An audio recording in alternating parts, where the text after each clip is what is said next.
लाल धुंध के बीच एक दिल दहला देने वाली चीख गूंजती है। उसका बस एक ही ख्याल है कि इस जानलेवा भूल भुलैया से भाग निकले, पर उसका जिस्म उसका साथ छोड़ देता है और थकान से गिर पड़ता है। ये ताकामिची योशितो है, एक लो टियर चैलेंजर, और उसका टाइम यहीं खत्म हो जाता है। एक एलीट डीमन नीचे उतरता है, बिल्कुल खौफ का जिंदा रूप। इतनी बड़ी ताकत के सामने योशितो खुद को बिल्कुल बेकार महसूस करता है। वो थक चुका है, सताए जाने से, नीचा दिखाए जाने से। वो दुनिया पर चिल्लाकर पूछता है कि क्या अब तू खुश है, पर उस गुस्से के बीच एक नई आग जल उठती है। वो अकेला ही सही पर लड़ेगा। डीमन ऊपर उठता है, इस छोटे से तमाशे को खत्म करने के लिए तैयार। और कोई रास्ता न देखकर हमारा बंदा सीधा आगे बढ़ता है, अपनी तलवार पूरी जान लगाकर घुमाता है। पर डीमन का वार बिजली से भी तेज होता है। टक्कर लगते ही दर्द की भयंकर लहर उसके जिस्म में दौड़ जाती है। डीमन अपनी हथेली में डरावनी एनर्जी जमा करता है और बिल्कुल पास से तबाही का ब्लास्ट छोड़ देता है।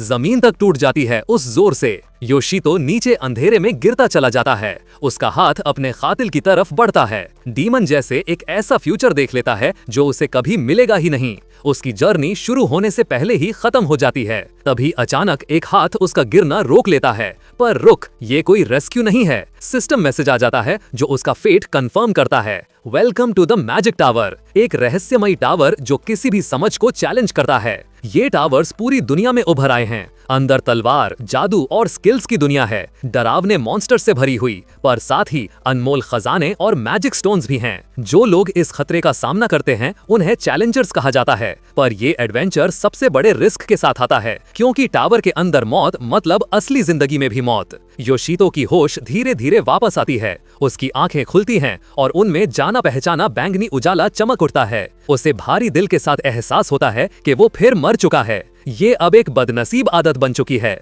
वो शून्य में अकेला बैठा है, एक ऐसी जगह जिसे वो बहुत अच्छी तरह जानता है, सिर्फ इसलिए क्योंकि उसके पास एक यूनिक स्किल है, इन्फिनिट रिवाइवल। एक ऐसी ताकत जो उसे मौत के किनारे से वापस खींच लाती है। वो दांत पीसकर इस टेढ़े नसीब को गाली देता है। उसका दिमाग उस बेहतर पर उदास गुजरे कल में चला जाता है। हाई स्कूल के बाद वो बिना फ्यूचर के छोटे मोटे कामों में फंसा हुआ था, जब तक वो दिन नहीं आया जब मैजिक टावर प्रकट हुआ। उसे लगा चैलेंजर बनकर सब कुछ बदल जाएगा, पर रिसोर्सेज के लिए लड़ाई बहुत खतरनाक थी। उसे कोई ऐसा फायदा चाहिए था जो किसी और के पास ना हो। स्किल स्टोन्स, छुपे हुए पोटेंशियल को जगाने की चाबी, और इन्फिनिट रिवाइवल बेचने वाला एक शेडी मर्चेंट था। योशितो ने अपनी पूरी जिंदगी की जमा पूंजी लगा दी और उससे भी ज्यादा उधार ले लिया। सिस्टम मैसेज आता है कि स्किल एक्टिवेट हो चुकी है, पर इसमें एक भारी शर्त है, एक भयंकर डेथ पेनल्टी। हर रिवाइवल के साथ उसकी ताकत हमेशा के लिए कम होती जाती है। वो अपनी अब तक की 4 मौत का गंदा हिसाब रखता है। पहली बार एक गॉब्लिन ने उसे मार दिया था और उसकी डिफेंस चली गई थी। इसी वजह से डीमन का अटैक इतना भयंकर लगा।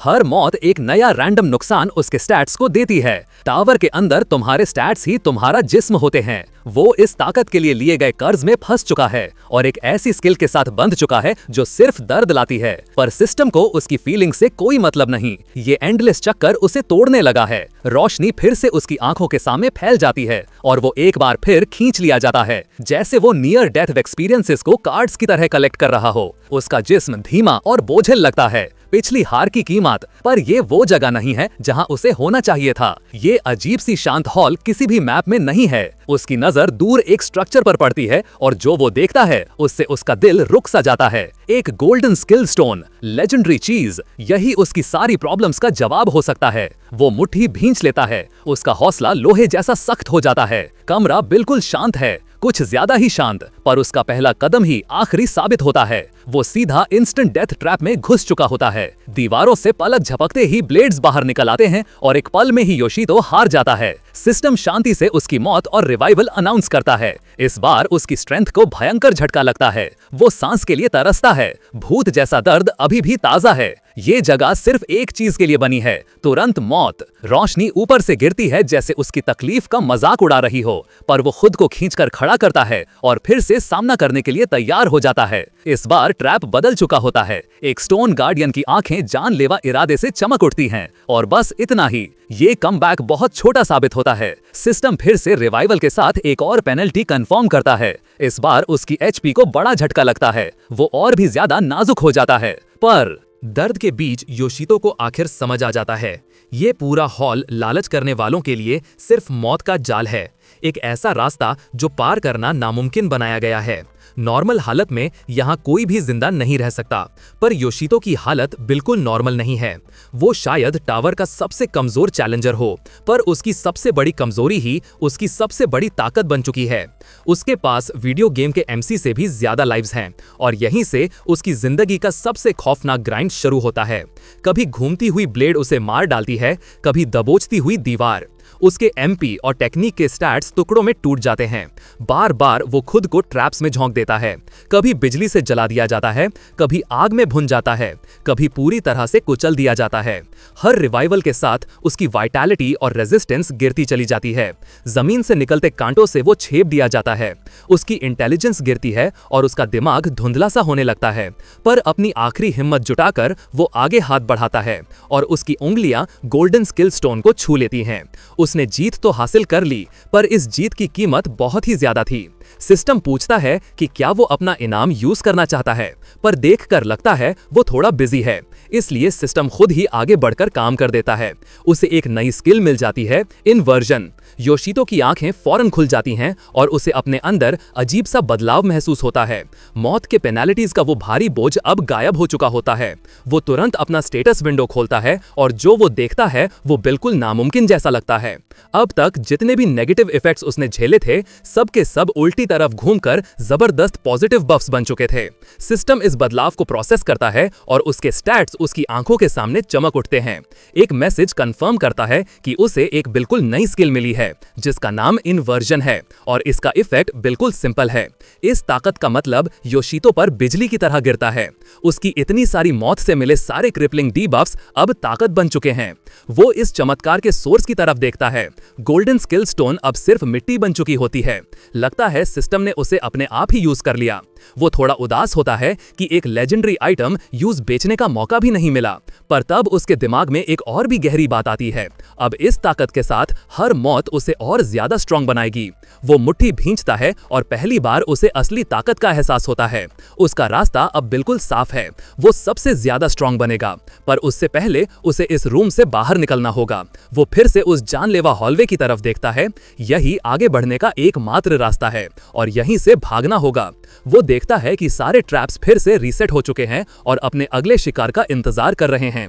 क्या इसका मतलब उसे फिर से मरना पड़ेगा यहां से निकलने के लिए? ये सोच ही उसका दिल हिला देती है। उसे हर एक मौत का जलता हुआ दर्द याद आ जाता है। रिवाइव होना बिल्कुल भी सुकून भरा एक्सपीरियंस नहीं होता। वो जानता है कि अगर ये बार बार हुआ तो उसका दिमाग भी टूट सकता है। उस दर्द का डर ही उसे लगभग जमसा देता है। वो अपनी बाजू पकड़कर खुद को संभालता है, पर तब उसे बदलाव याद आता है। इन्वर्जन की वजह से अब उसके स्टैट्स पहले से दुगने हो चुके थे। उसके दिमाग में एक नया थोड़ा पागल सा आइडिया बनता है। वो अपना पैर आगे जमाता है और अपनी थ्योरी को टेस्ट करने के लिए तैयार होता है। जांचने का सिर्फ एक ही तरीका है। नए हौसले के साथ वो सीधा गॉन्टलेट में घुस जाता है। पहला ट्रैप एक्टिवेट होता है, जानलेवा तीरों की बारिश, पर इस बार योशितो नामुमकिन स्पीड से हिलता है। उसके सेंसेस तीखे हो चुके होते हैं। उसकी नजर बिल्कुल चाकू जैसी तेज होती है।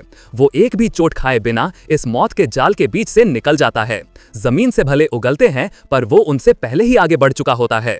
यू से झटके के साथ एहसास होता है कि अब वो हर एक अटैक को देख पा रहा है। अगला ट्रैप बिजली सी गुनगुनाती एनर्जी का तूफान छोड़ देता है।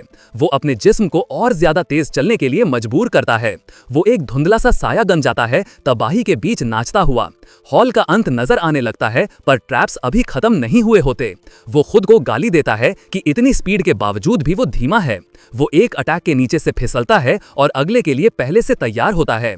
छत से एक बड़ा सा एनर्जी बीम नीचे गिरता है और स्टोन गार्डियन राउंड 2 के लिए वापस आ जाता है। लगता है इसने पिछली बार से कुछ सीखा ही नहीं, पर योशितो के पास अब एक नया दाव होता है। वो एक स्किल कार्ड एक्टिवेट करता है जो वो कब से संभाल कर रखे हुए था। उसकी आंखों में ठंडा और हिसाबी भरोसा होता है। वो अपना खुद का काउंटर अटैक छोड़ देता है। आगे का रास्ता आखिर खुलने लगता है। डेथ रूम के सारे मैकेनिज्म्स धीरे धीरे रुक जाते हैं। गार्डियन की आंख थिथकती है और बुझ जाती है। वो बचे खचे आखिरी ऑब्स्टेकल्स को बिना किसी मुश्किल के खत्म कर देता है। उसके होंठों पर एक हल्की सी मुस्कान आ जाती है। वो जीत कर खड़ा होता है। उसकी थ्योरी अब सच साबित हो चुकी होती है। सिस्टम कंफर्म करता है अब हर डेथ पेनाल्टी एक जबरदस्त बफ बन चुकी है। इस ताकत के साथ वो सच में सबसे स्ट्रांग बन सकता है। और तब वो अपने आप को एक बहुत बड़े खाई के नीचे पाता है। वो जानता है कि उसका पुराना बंदा यहाँ हमेशा के लिए फंस जाता, पर अब सब कुछ बिल्कुल अलग है। बस एक ही छलांग में वो रॉकेट की तरह ऊपर की तरफ उड़ जाता है। वो नरमी से वापस उसी प्लेटफॉर्म पर जाकर लैंड करता है जहां उसकी पिछली जिंदगी भारी तरीके से खत्म हुई थी। वो उसी डीमन का सामना करने लौट आया है जिसने उसे मारा था। वो कैजुअल सा सॉरी बोलता है कि उसे वेट करना पड़ा।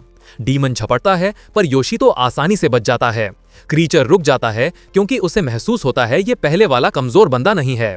योशितो ठंडे अंदाज में सेकंड राउंड का बुलावा देता है। डीमन गुस्सा कर गरजता है। साफ दिख रहा है कि उसका घमंड चोट खा गया है और वो खुशी खुशी चैलेंज एक्सेप्ट करता है। पर हमारा बंदा एक सिंपल सा सवाल करता है, एक लाइफ वर्सेस इन्फिनिट लाइफ। फिर वो नए भरोसे के साथ बिजली की तरह आगे बढ़ता है। दोनों टकराते हैं और इस बार जमीन उसके नीचे नहीं टूटती। उसकी तलवार नामुमकिन स्पीड और परफेक्ट निशाने के साथ चलती है। वो अपने ही स्टैट बूस्ट पर हैरान रह जाता है। अब वो सिर्फ जिंदा रह नहीं रहा बल्कि फाइट पर पूरी तरह हावी हो चुका है। वो शांति से उस जानवर को बताता है कि अब उसके अटैक्स कोई खतरा नहीं रहे। उसकी आंखों का डर अब ठंडी लोहे जैसी सख्ती में बदल चुका है। डीमन इस अचानक बगावत से आग बबूला हो जाता है। योशितो अपना जबरदस्त फिनिशिंग ब्लो छोड़ता है। डीमन एनर्जी में घिरा होता है और योशितो अपनी जीत का ऐलान कर देता है। पर ब्लास्ट उसकी सोच से काफी ज्यादा बड़ा होता है। तेज रोशनी पूरे एरिया को निगल लेती है। धीरे धीरे धुआं और धूल छटती है और मलबे के बीच से एक छोटा सा रूप बाहर आता है। डीमन अभी भी खड़ा होता है और बहुत ही ज्यादा गुस्से में लगता है। योशितो मुश्किल से उसके बिजली जैसे तेज काउंटर अटैक से बचता है। ठीक है, शायद उसने थोड़ा जल्दी जश्न मना लिया था। उसके दिमाग में एक परेशान करने वाली बात आती है। सिस्टम कहता है कि मॉन्स्टर की मुश्किल फ्लोर के साथ बढ़ती है और तीसरे फ्लोर पर इतना स्ट्रॉन्ग मॉन्स्टर होना चाहिए ही नहीं। डीमन की स्पीड अब बिल्कुल अलग ही लेवल पर होती है। वो बैंगनी एनर्जी के साए जैसा हिलता है। योशितो समझ जाता है कि उसके स्टैट्स काफी बढ़ चुके हैं, पर नई ताकत के बावजूद वो अभी भी डिफेंस पर है। ये क्रीचर किसी भी नॉर्मल थर्ड फ्लोर बॉस से कहीं ज्यादा स्ट्रॉन्ग है। वो भी पूरी ताकत से पलट कर वार करता है और डीमन की भयानक ताकत का सामना करता है। उनकी टक्कर फिर से प्लेटफॉर्म पर शॉकवेव भेज देती है। वो अपने दुश्मन की असली सच्चाई जानना चाहता है, पर डीमन कोई जवाब नहीं देता, बस खामोश चमकती हुई नफरत दिखाता है। वैसे भी उसे बातचीत की उम्मीद थी भी नहीं। क्रीचर अपने अंदर बहुत ज्यादा एनर्जी इकट्ठा करने लगता है। योशितो हल्की मुस्कान के साथ बोलता है कि लगता है अब ये सीरियस हो गया है। उसकी हथेलियों में तबाही का गोला बनता है और वो उसे छोड़ने के लिए बहुत ही खुश लगता है। डीमन फिर से बदलकर और भी भयानक रूप ले लेता है। योशितो भरोसे भरी मुस्कान के साथ इस चैलेंज का स्वागत करता है। डीमन जानलेवा एनर्जी ब्लेड्स की बरसात कर देता है। हवा तक फटती हुई महसूस होती है, पर इस बार योशितो की स्पीड भी काम नहीं आती। वो हवा में उछलकर दूर जा गिरता है। उसका जिस्म घावों से भर जाता है। डीमन अपना फायदा उठाते हुए फोकस्ड ब्लास्ट मारता है। अटैक सीधा लगता है और एक बड़ा ब्लास्ट होता है। योशितो इस भयानक ताकत को झेलने की कोशिश करता है, पर उसका जिस्म अपनी बिल्कुल सीमा पर पहुंच चुका होता है। आखिरी कोशिश में वो सीधा सामने से उसे रोकना चाहता है, पर इतनी कच्ची ताकत के सामने ये बिल्कुल बेकार कोशिश होती है और एक आखिरी जलते दर्द के साथ उसकी जिंदगी फिर से खत्म हो जाती है। Welcome back to the void, जहां सिर्फ योशितो रहता है। सिस्टम लॉस को गेन में बदलते हुए इन्वर्जन कंफर्म करता है। डीमन ये समझकर पीछे मुड़ जाता है कि उसका दुश्मन अब हमेशा के लिए चला गया, पर इस बार डीमन में अपनी जीत थोड़ी जल्दी मना ली थी। योशितो गुस्से के साथ वापस आता है और उसकी तलवार जोर से नीचे गिरती है। वो क्रीचर की आंखों में आंखें डालकर देखता है। उसका अपना गुस्सा आग की तरह जल रहा होता है। उसे पता है कि चाहे इन्फिनिट रिवाइवल हो, हर मौत का दर्द फिर भी बिल्कुल असली होता है, पर वो उस दर्द को एकदम फोकस्ड ताकत में बदल देता है। अब वो ऐसी स्पीड से हिलता है जिसे डीमन समझ भी नहीं पाता। उसका अटैक क्रीचर के साए जैसे जिस्म को चीर देता है। डीमन लगातार हमलों में टूटने लगता है। लगता है इतना ओवरपावर्ड होना भी एक नया ही एहसास है। वो जानवर योशितो की नई ताकत में पूरी तरह डूब जाता है। उसका आकार धीरे धीरे मिट्टी में बदलने लगता है। सिस्टम उसे याद दिलाता है कि इस ताकत के लिए उसे क्या कीमत चुकानी पड़ी, और उसके बाद हुई शानदार इन्वर्जन को भी कंफर्म करता है। उसकी एजिलिटी अब बिल्कुल नए लेवल पर पहुंच चुकी होती है। एक ऐसी ताकत जिसे उसे अब तुरंत यूज करना ही है। वो अपने दुश्मन के बिखरते हुए अवशेषों के ऊपर खड़ा होता है। एक वर्दी दुश्मन के लिए वो एक पल का सम्मान देता है, पर उसकी आंखें फिर से चमक उठती हैं, ये संकेत देते हुए कि लड़ाई अभी खत्म नहीं हुई। वो आखिरी फैसला करने वाले वार के लिए आगे झपटता है। डीमन एक बार फिर उठकर उसका सामना करता है। उनकी आखिरी टक्कर अंधी कर देने वाली रोशनी का ब्लास्ट बन जाती है। टक्कर का जोर दोनों के साए को उल्टा उड़ा देता है। शांति भरे उस पल के बाद सिर्फ एक ही खड़ा होता है। डीमन की आंख बुझ जाती है और उसका जिस्म धूल बन जाता है। योशितो कहता है कि अब ये वाकई अंत है। डेमन के आखिरी ख्याल एक ताना बनकर गूंजते हैं, उसकी लिमिटेड लाइफ का मजाक उड़ाता हुआ। पर योशितो की आंखों में अब एक कभी ना हिलने वाली जिद भरी होती है। वो थकी सी पर हल्की मुस्कान देता है और एक अजीब सा आखिरी ख्याल करता है कि काश कभी फिर मिलें, और वादा करता है कि जब वो वक्त आएगा तब दोनों के बीच सच में एक फेयर फाइट होगी। ये वादा एक ठंडी और नई भरोसे वाली ताकत के साथ होता है और फिर एड्रेनलिन उतर जाता है और वो तुरंत गिर पड़ता है। वो शिकायत करता है कि नई ताकत के बाद भी उसे 2 बार मरना पड़ा, पर उसकी जीत का जश्न एक अजीब सी आवाज से बीच में ही रुक जाता है। उसकी पुरानी स्टार्टर स्वॉर्ड आखिर टूट जाती है। लगता है उसकी नई ताकत उसके पुराने सामान के लिए ज्यादा हो गई थी। अब शॉपिंग का टाइम आ गया है, मतलब अब कैश फार्म करने का टाइम। वो मॉन्स्टर्स के छोड़े हुए मैजिक स्टोन्स इकट्ठा करता है। ये चमकते हुए क्रिस्टल्स टावर की करेंसी होते हैं। फिर वो फर्स्ट फ्लोर के सेफ एरिया की तरफ जाता है, एक ऐसी खास जगह जहां मॉन्स्टर्स का आना मना होता है। ये चैलेंजर्स के लिए आराम और बातचीत करने की जगह होती है। लगातार खतरे भरी दुनिया में थोड़ा सा चैन का पल। यहाँ मॉन्स्टर्स से गिरने वाले आइटम्स या चेस्ट में मिले सामान का ट्रेड होता है और लोकल मर्चेंट्स हमेशा डील करने के लिए तैयार रहते हैं। योशितो गर्व से अपनी नई सिल्वर स्वॉर्ड दिखाता है। अच्छा सामान महंगा होता ही है, पर वो बायर्स रिमोर्स को झटक देता है और अपनी नजर भविष्य पर रखता है। वो खुद को समझाता है कि ये एक जरूरी इन्वेस्टमेंट है, पर तभी उसे आसपास कुछ जाने पहचाने फुसफुसाहटें सुनाई देती हैं। दूसरे चैलेंजर्स उस बेवकूफ के बारे में गप्पे मार रहे होते हैं जिसने एक बेकार स्किल खरीदी, और उसे समझ आ जाता है कि वो उसी पिटिफुल चैलेंजर की बात कर रहे हैं। कोई उसे पहले ही वॉर्न कर देता तो अच्छा होता, पर जिसे ये लोग कचरा स्किल समझ रहे हैं वही उसके लिए सबसे बड़ा खजाना है। उसके लिए इन्फिनिट रिवाइवल और इन्वर्जन मिलकर एक गॉड टियर कॉम्बो बन चुके हैं, एक ऐसी ताकत जिसे सिर्फ वो अपनी यूनिक सिचुएशन में पूरी तरह यूज कर सकता है। वो अपने सीक्रेट वेपन पर थोड़ा गर्व महसूस करता ही है कि तभी एक तेज झटके जैसा ख्याल उसकी जीत के पल को तोड़ देता है। वो पास में चल रही एक बातचीत सुन लेता है जो उसे रोक देती है। एक ग्रुप ऑफ चैलेंजर्स 5वें फ्लोर के मिड बॉस को हराने की शेखी मार रहा होता है। उनका लीडर एक डोमिनेटर होता है। ये टाइटल उन लोगों को मिलता है जो किसी टावर के फाइनल बॉस को क्लियर कर देते हैं।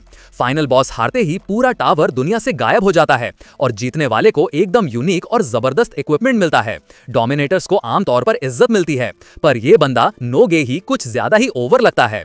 तभी एक आग सी ब्लॉन्ड लड़की उसे झूठा डोमिनेटर कहकर उसकी क्लास ले लेती है।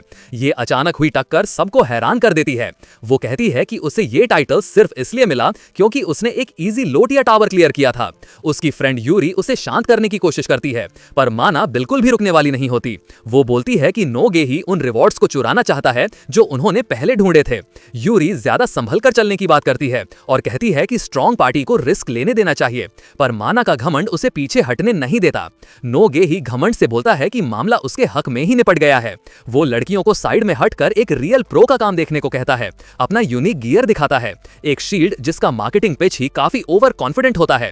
उसका घमंड कमरे में जैसे भारी हवा बन जाता है, पर तभी उसके चेहरे का स्मग अंदाज बिगड़ जाता है जब वो किसी को पहचान लेता है। उसकी नजर योशितो पर पड़ती है और उसकी मुस्कान जालिम बन जाती है। वो जोर जोर से हमारा बंदा का मजाक उड़ाता है कि उसने वो बदनाम बेकार स्किल खरीदी। योशितो को पथेटिक और बेवकूफ बोलता है जो आसानी से धोखा खा गया। योशितो बिना कुछ कहे सब सुन लेता है। उसका चेहरा बिल्कुल शांत रहता है जब तक उसके होठों पर एक छोटी सी जानती हुई मुस्कान नहीं आ जाती। वो लड़कियों की तरफ मुड़कर शांत अंदाज में बोलता है कि नोगेही को ही बॉस लेने दो। माना गुस्से से भर जाती है और उसे लगता है योशितो ने डर के मारे धोखा दे दिया, पर योशितो अभी बात खत्म नहीं करता। वो बोलता है कि नोगेही के निपटने के बाद वो तीनों फाइनल बॉस क्लियर करेंगे और इतनी तेज स्पीड से करेंगे जो नोगेही की पार्टी सोच भी नहीं सकती। बुली का चेहरा पूरे गुस्से से टेढ़ा हो जाता है। वो चीखता हुआ आगे झपटता है, पर योशितो बिल्कुल शांत रहता है। नोगेही चिल्लाता है कि वही विक्टिम है, पर उसका बौखलाया हुआ वार हवा में ही लग जाता है। बस एक सिंपल और सही जगह रखा हुआ पैर काफी होता है। डोमिनेटर को समझ ही नहीं आता कि हुआ क्या। वो जोर से गिरता है, एक ही कैजुअल मूव में हार जाता है। उसके चमचे घबराकर उसकी तरफ भागते हैं। पहली बार नोगेही सच में डरा हुआ लगता है। योशितो पूछता है क्या वो पूरा दिन वहीं गिरा रहने का प्लान है। माना तुरंत बोल पड़ती है और कहती है कि वो इस सो कॉल्ड प्रो को एक्शन में देखना चाहती है। योशितो का प्लान जैसे बिल्कुल सही बैठ रहा होता है। वो ग्रुप की तरफ मुड़ता है और निकलने के लिए तैयार होता है। सब लोग हम इस टावर के 4th फ्लोर की तरफ बढ़ जाते हैं। तब पीछे से एक आवाज उसका नाम पुकारती है। ये यूरी होती है जो आगे के खतरों को लेकर चिंता जता रही होती है, पर योशितो बस हाथ हिलाकर बात को टाल देता है। वो कॉन्फिडेंट स्माइल के साथ यूरी की बात टाल देता है और अपने नए साथियों माना और यूरी के बारे में सोचता है। वो लेवल में उससे ऊपर हैं, पर सिर्फ लेवल से पूरी सच्चाई पता नहीं चलती, क्योंकि उसके स्टैट्स उसके लेवल से काफी आगे बढ़ चुके हैं। उसे पता है कि असली फाइट में वो उन सबको अकेले ही कुचल सकता है। तब नोही की पार्टी उनका रास्ता रोक लेती है। उनके लीडर का ईगो साफ साफ टूट चुका होता है। वो एक डील देता है कि वो देख सकते हैं पर बीच में ना आए। बाकी लोग उसकी शांत कॉन्फिडेंस को डर समझ लेते हैं। तभी अचानक हवा में खून खराबी की भारी फीलिंग आ जाती है। एक लिजर्ड मैन घात से हमला करता है और पहले नोही को निशाना बनाता है। वो मुश्किल से अपनी महंगी शील्ड से वार रोक पाता है। गरज कर वो क्रीचर को पीछे धकेल देता है, पर मॉन्स्टर बहुत फुर्तीला होता है और तुरंत संभल जाता है। सिस्टम दुश्मन को पहचान लेता है, एक नॉर्मल लिजर्ड मैन। वो गले से भारी आवाज निकालकर फिर से लड़ने को तैयार हो जाता है। नोही का टीममेट हंस देता है और इसे इजी फाइट समझने लगता है, पर योशितो को तभी महसूस हो जाता है कि कुछ बहुत गलत है। उसका दिल जोर से चीख उठता है कि ये सिर्फ एक सिंपल एनकाउंटर नहीं है। आसपास का अंधेरा अनजानी खतरों से भरा होता है और पल भर में वो पूरी तरह से घेर लिए जाते हैं। नोही का कॉन्फिडेंस हवा हो जाता है और उसकी जगह पूरा पैनिक ले लेता है। तब सायों में से एक नया लीडर निकलता है, एक लिजर्ड कमांडर, और लगता है वो पूरी फैमिली लेकर आया है। सिस्टम कंफर्म करता है कि ये सुपीरियर स्पीशीज हैं जो पूरी भीड़ को कमांड करती है। एक ही भारी आवाज में वो हमले का हुक्म दे देता है। पूरा झुंड चारों तरफ से योशितो और लड़कियों पर टूट पड़ता है, पर हमारा बंदा बिल्कुल शांत और फोकस्ड रहता है। जबकि माना तो इस हंगामे से बिल्कुल खुश लगती है। वो पावर अप करती है और बोलती है कि वो योशितो को बचाएगी। यूरी भी हाँ करती है और दोनों मिलकर डिफेंसिव लाइन बना लेती हैं। योशितो हैरान होकर बोलता है कि वो खुद लड़ सकता है, पर माना दांत भींचकर उसे शील्ड करने का फैसला कर लेती है। वो मजबूती से खड़ी रहती है और उसे खतरे के सामने जाने नहीं देती। योशितो बस पसीने के साथ उन्हें लड़ता हुआ देख सकता है। माना उसे बोलती है कि ये मॉन्स्टर्स उसकी औकात से बिल्कुल बाहर हैं। ये बात उसे चुभ जाती है, क्योंकि उसे अपनी पुरानी इमेज याद आ जाती है। वो यूरी की तरफ देखता है किसी और जवाब की उम्मीद में, पर यूरी भी हाँ में हाँ मिलाते हुए उसे पीछे हटने को कहती है। माना जरा भी पीछे नहीं हटती और भीड़ के बीच रास्ता बनाती हुई आगे बढ़ती रहती है। यूरी अपना जादू छोड़कर उस डेस्परेट फाइट में शामिल हो जाती है, यहाँ तक कि नोही की पार्टी को भी इतनी भीड़ के सामने लड़ना पड़ता है।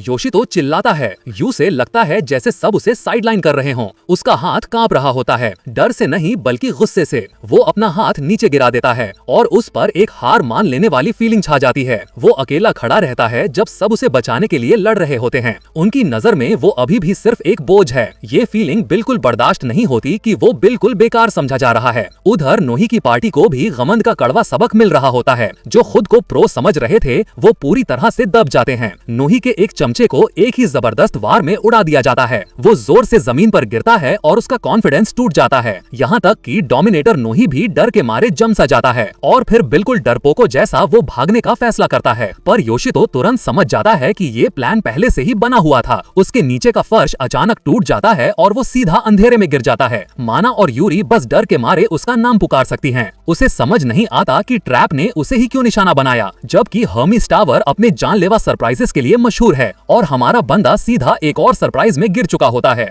पर उसकी आंखों का डर अब भयानक गुस्से में बदल चुका होता है। वो बोलता है कि एक छोटा सा गड्ढा अब उसे नहीं रोक सकता। वो टक्कर के लिए तैयार होता है जब जमीन उसकी तरफ तेज से बढ़ती है, पर ट्रैप के पास एक और गंदी चाल होती है। वो नीचे गिरकर भी बिल्कुल सही सलामत लैंड करता है। वो एक गहरी सांस लेता है और अपनी नई जगह को देखता है। लगता है वो सीधा लिजर्ड मैन के अड्डे में आ गिरा है और उनके कमांडर्स उसे खुद वेलकम करने के लिए मौजूद हैं। उसके चेहरे पर एक अंधेरी मुस्कान फैल जाती है। यहाँ से भागने का कोई रास्ता नहीं। उसे अब अंडर एस्टिमेट किया जाना बिल्कुल बर्दाश्त नहीं। वो अपनी नई तलवार निकालता है और उसके साथ ही डरावनी ऑरा फैल जाती है। वो भीड़ को बोलता है कि उनकी गिनती उसके लिए कुछ भी नहीं, ये तो बस उसकी नई स्वॉर्ड को टेस्ट करने का परफेक्ट मौका है। वो दुश्मनों को एक आखिरी ठंडी वार्निंग देता है और एक ही वार में उनकी लाइन चीर देता है। उसकी आंखें गुस्से से चमक उठती हैं जब वो अपनी पूरी ताकत छोड़ देता है। उसे पता चल जाता है कि ये हाई रैंकिंग स्पीशीज हैं, ऐसे दुश्मन जिनसे पहले उसका लड़ना नामुमकिन था। पर अब योशितो बिल्कुल बदल चुका है। एक लिजर्ड मैन गुस्से में आगे झपटता है, पर उसका वार उसकी नई तलवार के ठंडे लोहे से टकरा जाता है। योशितो की आंखें भी डरावनी कसक से चमक उठी होती हैं। उसे पता है कि इस बार वो सच में जीत सकता है। बाकी पूरा झुंड भी टूट पड़ता है, पंजों और ब्लेड्स की बौछार के साथ, और वो शांति से पूछता है जैसे उसे सच में सिर्फ इतना ही जानना हो।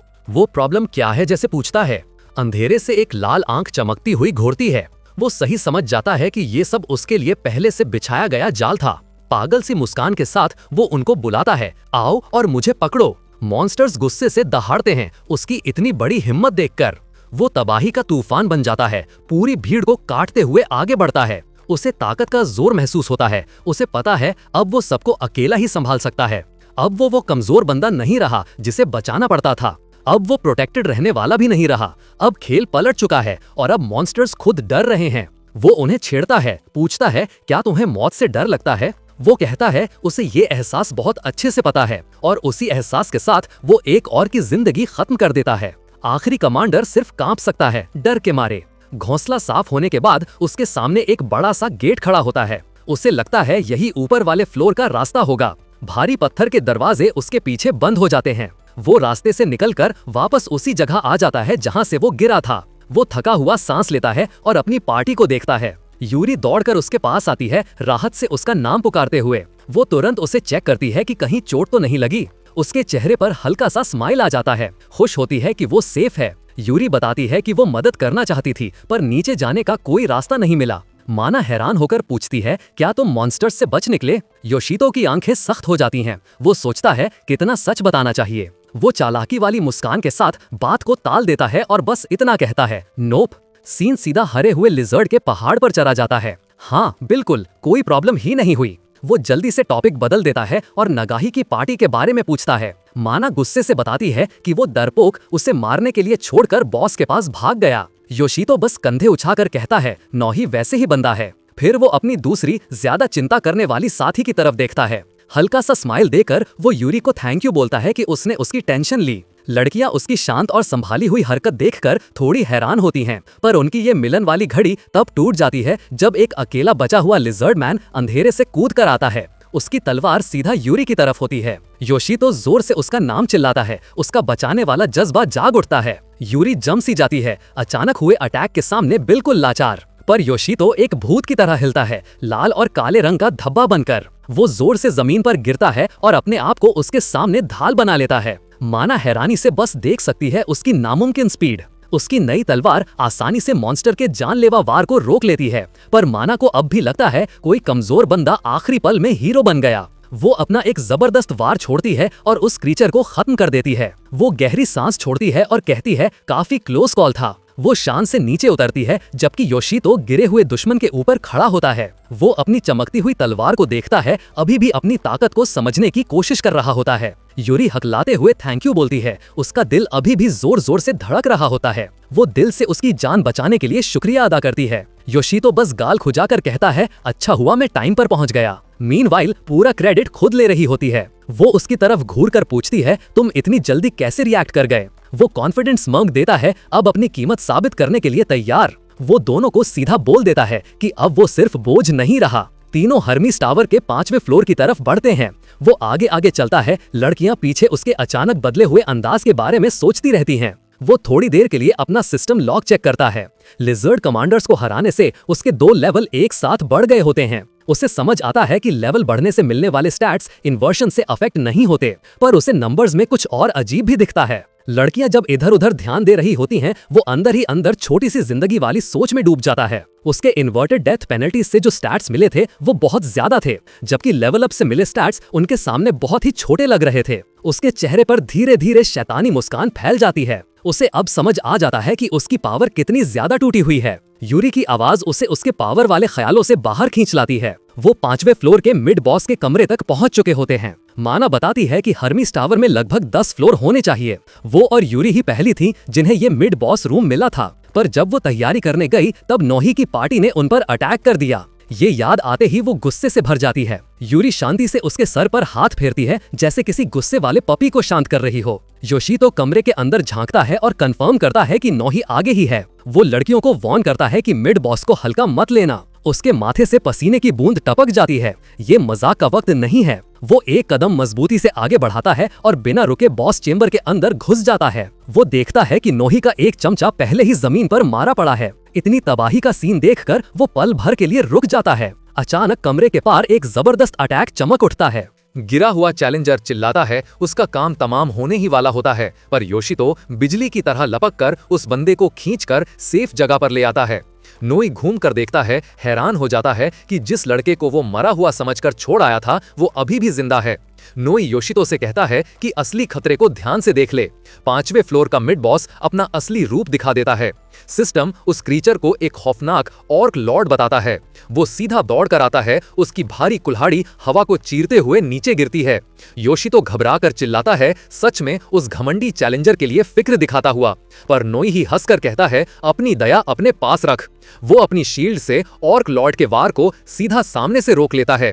वो दांत पीसकर उस जबरदस्त ताकत को झेलता है, पर उसकी खास शील्ड ईजिस मिमिस बिल्कुल मजबूत खड़ी रहती है। वो कहता है, पहले वाले लिजर्ड मैन सिर्फ एक तुक्का थे। 1-on-1 लड़ाई में वो हारने का कोई इरादा नहीं रखता। वो योशितो को ध्यान से देखने को कहता है और 2-4 बातें सीखने को बोलता है। वो उन दोनों के पावर के बीच का बड़ा फर्क दिखाने वाला होता है। ऑर्क लॉर्ड दहाड़ता है, उसके चारों तरफ खौफनाक बैंगनी ऑरा छाया होता है। उधर दूसरी तरफ यूरी नोई के गिरे हुए साथी को चेक करती है। वो चमचा अभी भी अपने लीडर की माना हुई ताकत पर हैरान होता है। योशितो लड़ाई को देख रहा होता है, उसके चेहरे पर पसीने की बस एक बूंद होती है। नोई के ताने उसके दिमाग में गूंज रहे होते हैं, एक तरफा जीत का वादा जैसे। ऑर्क लॉर्ड की आंखें खौफनाक लाल रोशनी से चमक उठती हैं। वो अपनी कुल्हाड़ी ऊपर से पूरी ताकत से नीचे लाता है। इस टक्कर से चैम्बर का पत्थर का फर्श टूट जाता है और नोई ही हवा में उड़ता हुआ जाता है। उसकी डिफेंस पूरी तरह टूट जाती है। बड़ी बड़ी बातों का यही अंजाम होता है। ऑर्क लॉर्ड लगातार वारों की बरसात कर देता है। पूरा कमरा तबाही वाली एनर्जी के तूफान में डूब जाता है। उस जानवर की आंखें बिल्कुल पूरी ताकत से चमक रही होती हैं। लगता है वो मिड बॉस की असली पावर दिखा रहा है। नोई हैरान रह जाता है, इतनी ताकत पर उसे विश्वास ही नहीं होता। पर उसका डर जल्दी ही पहचानी हुई लालची मुस्कान में बदल जाता है। योशितो साइड से ये सब देख रहा होता है और शील्ड का असल राज समझ जाता है। उसे समझ आ जाता है कि यूनिक इक्विपमेंट की असली ताकत क्या होती है। नोई के अपने स्टैट्स कोई खास नहीं है, पर शील्ड उसे एक दीवार बना देती है। ऑर्क लॉर्ड फिर से दहाड़ता है, एक और गुस्से वाला हमला तैयार करता हुआ। पर नोई ही का भरोसा जरा भी नहीं हिलता। उसके पास इतनी हिम्मत होती है कि वो मॉन्स्टर के अटैक को सिंपल तक कह देता है। वो एक और बार झेलता है और जानवर के सामने अपनी जगह जमाए रखता है। बॉस का ध्यान बनता देखकर वो अपनी टीम को आगे बढ़ने का इशारा करता है। वो सब मिलकर ऑर्क लॉर्ड को चारों तरफ से घेर कर अटैक करते हैं। क्रीचर गरजता है, टीम के मिलजुल कर करे हमलों का प्रेशर महसूस करता हुआ। वो जमीन पर जोर से पांव पटकता है, कोई ओपनिंग बनाने के लिए। नोई हवा में उछल जाता है, पर ये उसके प्लान का हिस्सा होता है। वो बोलता है, मॉन्स्टर ने एक बड़ी गलती कर दी और अपनी शील्ड को पूरी ताकत से नीचे गिरा देता है, एक भयानक काउंटर अटैक के साथ। ऑर्क लॉर्ड बस हैरानी से देखता रह जाता है जब ये वार लगता है। भारी भरकम जानवर जोर से जमीन पर गिरता है, हार चुका होता है। नोई घूमकर योशितो की तरफ देखता है, उसका चेहरा घमंड भरी संतुष्टि से भरा होता है। वो शेखी मारता है कि ये होती है एक असली चैलेंजर की ताकत। योशितो जवाब में बस एक छोटी सी बिना कुछ कहे वाली मुस्कान देता है। वो शांति से मानता है कि अब उसे ऐसे गियर की कीमत समझ आ गई है। नोई गुस्से से भड़क उठता है, उसे वो रिएक्शन बिल्कुल नहीं मिलता जो वो चाहता था। वो जोर से हंसकर कहता है कि महान नोई ही समा का शुक्र मनाओ। फिर वो अपने गिरे हुए साथी को झूठी चिंता के साथ चेक करता है, पर योशितो का चेहरा सख्त हो जाता है और वो उसे पीछे देखने को कहता है। जहां ऑर्क लॉर्ड गिरा था, वहां से तेज चमकती रोशनी फूट पड़ती है। नोई अपनी ही पार्टी को धक्का देकर साइड करता हुआ इनाम की तरफ लपकता है। उसे एक शानदार सजाया हुआ ट्रेजर चेस्ट मिलता है, जो पिछली वाली से भी काफी बड़ा होता है। पर योशितो की आंखें अंधेरी हो जाती हैं। उसका पिछला तजुर्बा उसे जोर जोर से चेतावनी दे रहा होता है, ये एक जाल है। इतना बड़ा इनाम सिर्फ मिड बॉस के लिए बहुत ही आसान लगता है। वो जोर से चिल्लाता है, लालची चैलेंजर को वॉर्न करने की कोशिश करता है, पर नोई अपनी जीत के नशे में पूरी तरह डूबा होता है। उसकी गार्ड बिल्कुल नीचे होती है। वो अंदर झांकता है और देखता है कि चेस्ट बिल्कुल खाली है। नोई की लालच तुरंत बिल्कुल शुद्ध गुस्से में बदल जाती है। अचानक पूरा चैम्बर सुनहरी चमक से भर जाता है। योशितो अपनी आंखें ढक लेता है, पूरी तरह से ऑफ गार्ड पकड़ा जाता है। दुनिया एक अंधी चमक में घुल जाती है। जब सबकी नजर वापस आती है, कमरा पूरी तरह बदल चुका होता है। योशितो चारों तरफ देखता है, सोचता है उन्हें कहां लाया गया है। माना और यूरी भी इस अचानक जगह बदलने से बिल्कुल हैरान होती हैं। योशितो के दिल में ठंडी सी दहशत घुसने लगती है। नोई डर के मारे समझ जाता है कि ये मैजिक टावर का टॉप फ्लोर है। चलो मिड बॉस का किस्सा यहीं खत्म। जमीन के नीचे से बैंगनी रंग की खौफनाक एनर्जी फूट पड़ती है। अंधेरे से एक बहुत बड़ा आर्मर पहना हुआ पांव बाहर आता है। चमकते हुए रून्स ताकत से धड़क उठते हैं जब क्रीचर अपना पूरा रूप दिखाता है। पत्थर के सिंहासन पर बैठा हुआ टावर का फाइनल बॉस। चैलेंजर्स बस सन्नाटे में ऊपर की तरफ देखते रह जाते हैं, पूरी हैरानी और डर के साथ। योशितो को विश्वास नहीं होता, ये तो होना चाहिए था। 5वां फ्लोर होना चाहिए था। सिस्टम का लाल रंग का वार्निंग उनकी आंखों के सामने चमक उठता है। ये कंफर्म करता है कि उन्हें जबरदस्ती टेलीपोर्ट करके हर्मिस टावर के फाइनल बॉस रूम में लाया गया है। उनकी हालत का खौफनाक मतलब उनके दिमाग में धीरे धीरे बैठने लगता है। अब वो सीधा ओगर एम्परर के सामने खड़े हैं, जो इस टावर का मालिक है। वो जानवर अपने सिंहासन से बिजली की रफ्तार से उछलता है, इतनी तेज कि बस एक झलक दिखती है। एक पल में ही फासला मिटा देता है, वार करने को तैयार। उसके हमले का झटका पूरे कमरे की नींव हिला देता है। योशितो समझ जाता है कि ये दुश्मन बिल्कुल अलग लेवल का है। यहाँ उनके स्टैट्स किसी काम के नहीं। वो दूसरों को वॉर्न करना चाहता है, पर नोही उसे डांट कर चुप करा देता है। डोमिनेटर अपनी पार्टी को दोबारा से बेकार के चार्ज के लिए उकसाता है। उसका एक साथी तलवार उठाए आगे दौड़ता है। वो एम्परर के बड़े से पैर पर तलवार मारता है। बाकी पार्टी भी साथ में टूट पड़ती है, पर उनके हमले बिल्कुल बेकार साबित होते हैं। चमचा खुशी से चीखता है, समझ के उनका अटैक सक्सेसफुल हो गया। पर ओगर एम्परर बिना एक खरोच के सीधा खड़ा रहता है। नोही की घमंडी शक्ल धीरे धीरे टूटने लगती है। वो गुस्से में दहाड़ता है, अंडर एस्टिमेट होने से इनकार करता है। वो अपना टाइटल चीख चीख कर बोलता है, जैसे बॉस को फर्क पड़ना चाहिए। पर एम्परर सिर्फ एक गुस्से भरी हल्की सी चपाट मारता है। नोही का साथी पूरे कमरे के पार जाकर गिरता है। वो चैलेंजर उस जबरदस्त ताकत के नीचे कुचल जाता है। योशितो और यूरी बस खौफ से ये बर्बादी देखते रहते हैं। ताकत का असली फर्क अब बिल्कुल साफ हो चुका होता है। नोही अब भी उम्मीद पकड़े रहता है कि उसकी शील्ड उसे बचा लेगी, पर सिस्टम उसे बहुत बुरी खबर देने वाला होता है। उसकी शील्ड की एबिलिटी उसके लो स्टैट्स की वजह से एक्टिवेट ही नहीं होती। डोमिनेटर जमीन पर बिल्कुल बेसहारा पड़ा होता है। उसकी आखिरी बची पार्टी मेंबर घबराकर उसका नाम चिल्लाती है। योशितो जोर से चीखकर उसे खतरे से वॉर्न करता है, पर एम्परर का हाथ बिजली की तरह नीचे गिरता है, पूरी तरह अंत करने वाला। और बस यूं ही महान नोही समा का किस्सा खत्म हो जाता है। योशितो गुस्से में अपनी मुट्ठी भींच लेता है, बेबस गुस्से से भरा हुआ। वो दांत पीसकर इस नामुमकिन हालत को गाली देता है। फिर भी वो अपनी जगह पर खड़ा रहता है, भागने से इनकार करता है। फाइनल बॉस अपना ध्यान आखिरी बचे लोगों पर जमा देता है। माना का झूठा हौसला अब टूट जाता है। वो यूरी को भाग जाने को कहती है। वो बेचैनी से बोलती है कि अभी भी निकल सकते हैं, पर एंट्रेंस पर अब एक जबरदस्त छत वाली मैजिक लग चुकी होती है। लगता है टावर नहीं चाहता कि कोई इस पार्टी से पहले भाग जाए। यूरी कांप जाती है, पूछती है क्या उनके लिए भी यही एंड है। ओगर एम्परर अपना हथियार आखिरी वार के लिए उठा लेता है। उसका हमला डरा हुआ हीलर पर टूट पड़ता है। वो आंखें बंद कर लेती है, टक्कर के लिए तैयार। पर वो वार कभी आता ही नहीं, क्योंकि योशितो बिजली की तरह आगे बढ़कर उस घातक हमले को रोक लेता है। दोनों लड़कियां बस सन्नाटा रह जाती हैं उसकी रफ्तार देखकर। वो चुपचाप एक कसम खा लेता है। उसकी आवाज में पूरा पक्का इरादा होता है। वो अपनी मौजूदगी में किसी और को मरने नहीं देगा। एक ऐसा वादा जिसके लिए वो बार बार मरने को भी तैयार है। एम्परर फिर से वार करता है, पर योशितो अपनी जगह पर टिका रहता है। वो उछलकर एक छोटा सा कट लगा देता है उस बड़े से जानवर पर उसे पता होता है कि इतनी सी खरोच काफी नहीं होगी। बॉस की ताकत जमीन को भी तोड़ देती है। ओगर एम्परर को जैसे इस हिम्मत पर हैरानी होती है। वो दोबारा अपना हथियार घुमाता है, एक और तबाही वाला वार। पर योशितो सीधा सामने से उसे रोक लेता है, पीछे हटने से इनकार करता है। वो अपनी पूरी ताकत झोंक देता है। उसकी आंखें लाल रोशनी से चमक उठती हैं और टावर के मालिक पर एक जोरदार वार करता है। यूरी को जो दिख रहा होता है उस पर उसे यकीन ही नहीं होता। जिसे वो बचाना चाहती थी वही अब अकेले फाइनल बॉस से लड़ रहा होता है। योशितो अपने इन्वर्टेड स्टैट्स की ताकत को उबलते हुए महसूस करता है, पर फिर भी एम्परर की ताकत उस पर भारी पड़ती है। वो उसे मारने का ठंडा सा वादा करता है। कुछ और रिस्पॉन के बाद वो दोबारा चार्ज करता है, वारों की बौछार कर देता है। उसकी तलवार का लोहा काली आर्मर से टकराता है। वो लगातार हमला करता रहता है, एक घूमती हुई आंधी की तरह। एम्परर का सब्र टूट जाता है। वो एक भयानक काउंटर मारता है और हमारा बंदा दूर जाकर उड़ता हुआ गिरता है। योशितो समझ जाता है कि इस जिंदगी की सीमा यहीं तक थी। फाइनल बॉस करीब आता है। उसका हमला बस एक झलक बन जाता है। यूरी बेबस खामोशी में सब देखते रहती है। उसकी आंखें डर से फैल जाती हैं जब वो जो होने वाला होता है वो हो जाता है और सिस्टम शांति से एक और गेम ओवर अनाउंस कर देता है। सिस्टम एक और डेथ पेनल्टी कंफर्म करता है। उसकी एजिलिटी पर भारी नुकसान, पर इन्वर्जन तुरंत ही इस नुकसान को एक शानदार फायदे में बदल देता है।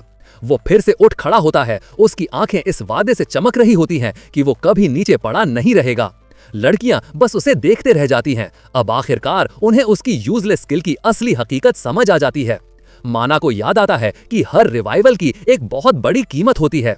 यहाँ तक कि ओगर एम्परर भी उस मच्छर से हैरान होता है जो मरने का नाम ही नहीं लेता। पर योशितो अब एक बिल्कुल अलग ही। वो एक ब्लर बन जाता है। बॉस के भद्दे और भारी हमलों को आसानी से बचा लेता है। वो फिर से मर जाता है और उसकी रेजिस्टेंस स्टैट को एक अच्छा सा बूस्ट मिलता है। पर उसे पता है कि सिर्फ मार झेलते रहना जीत के लिए काफी नहीं होगा।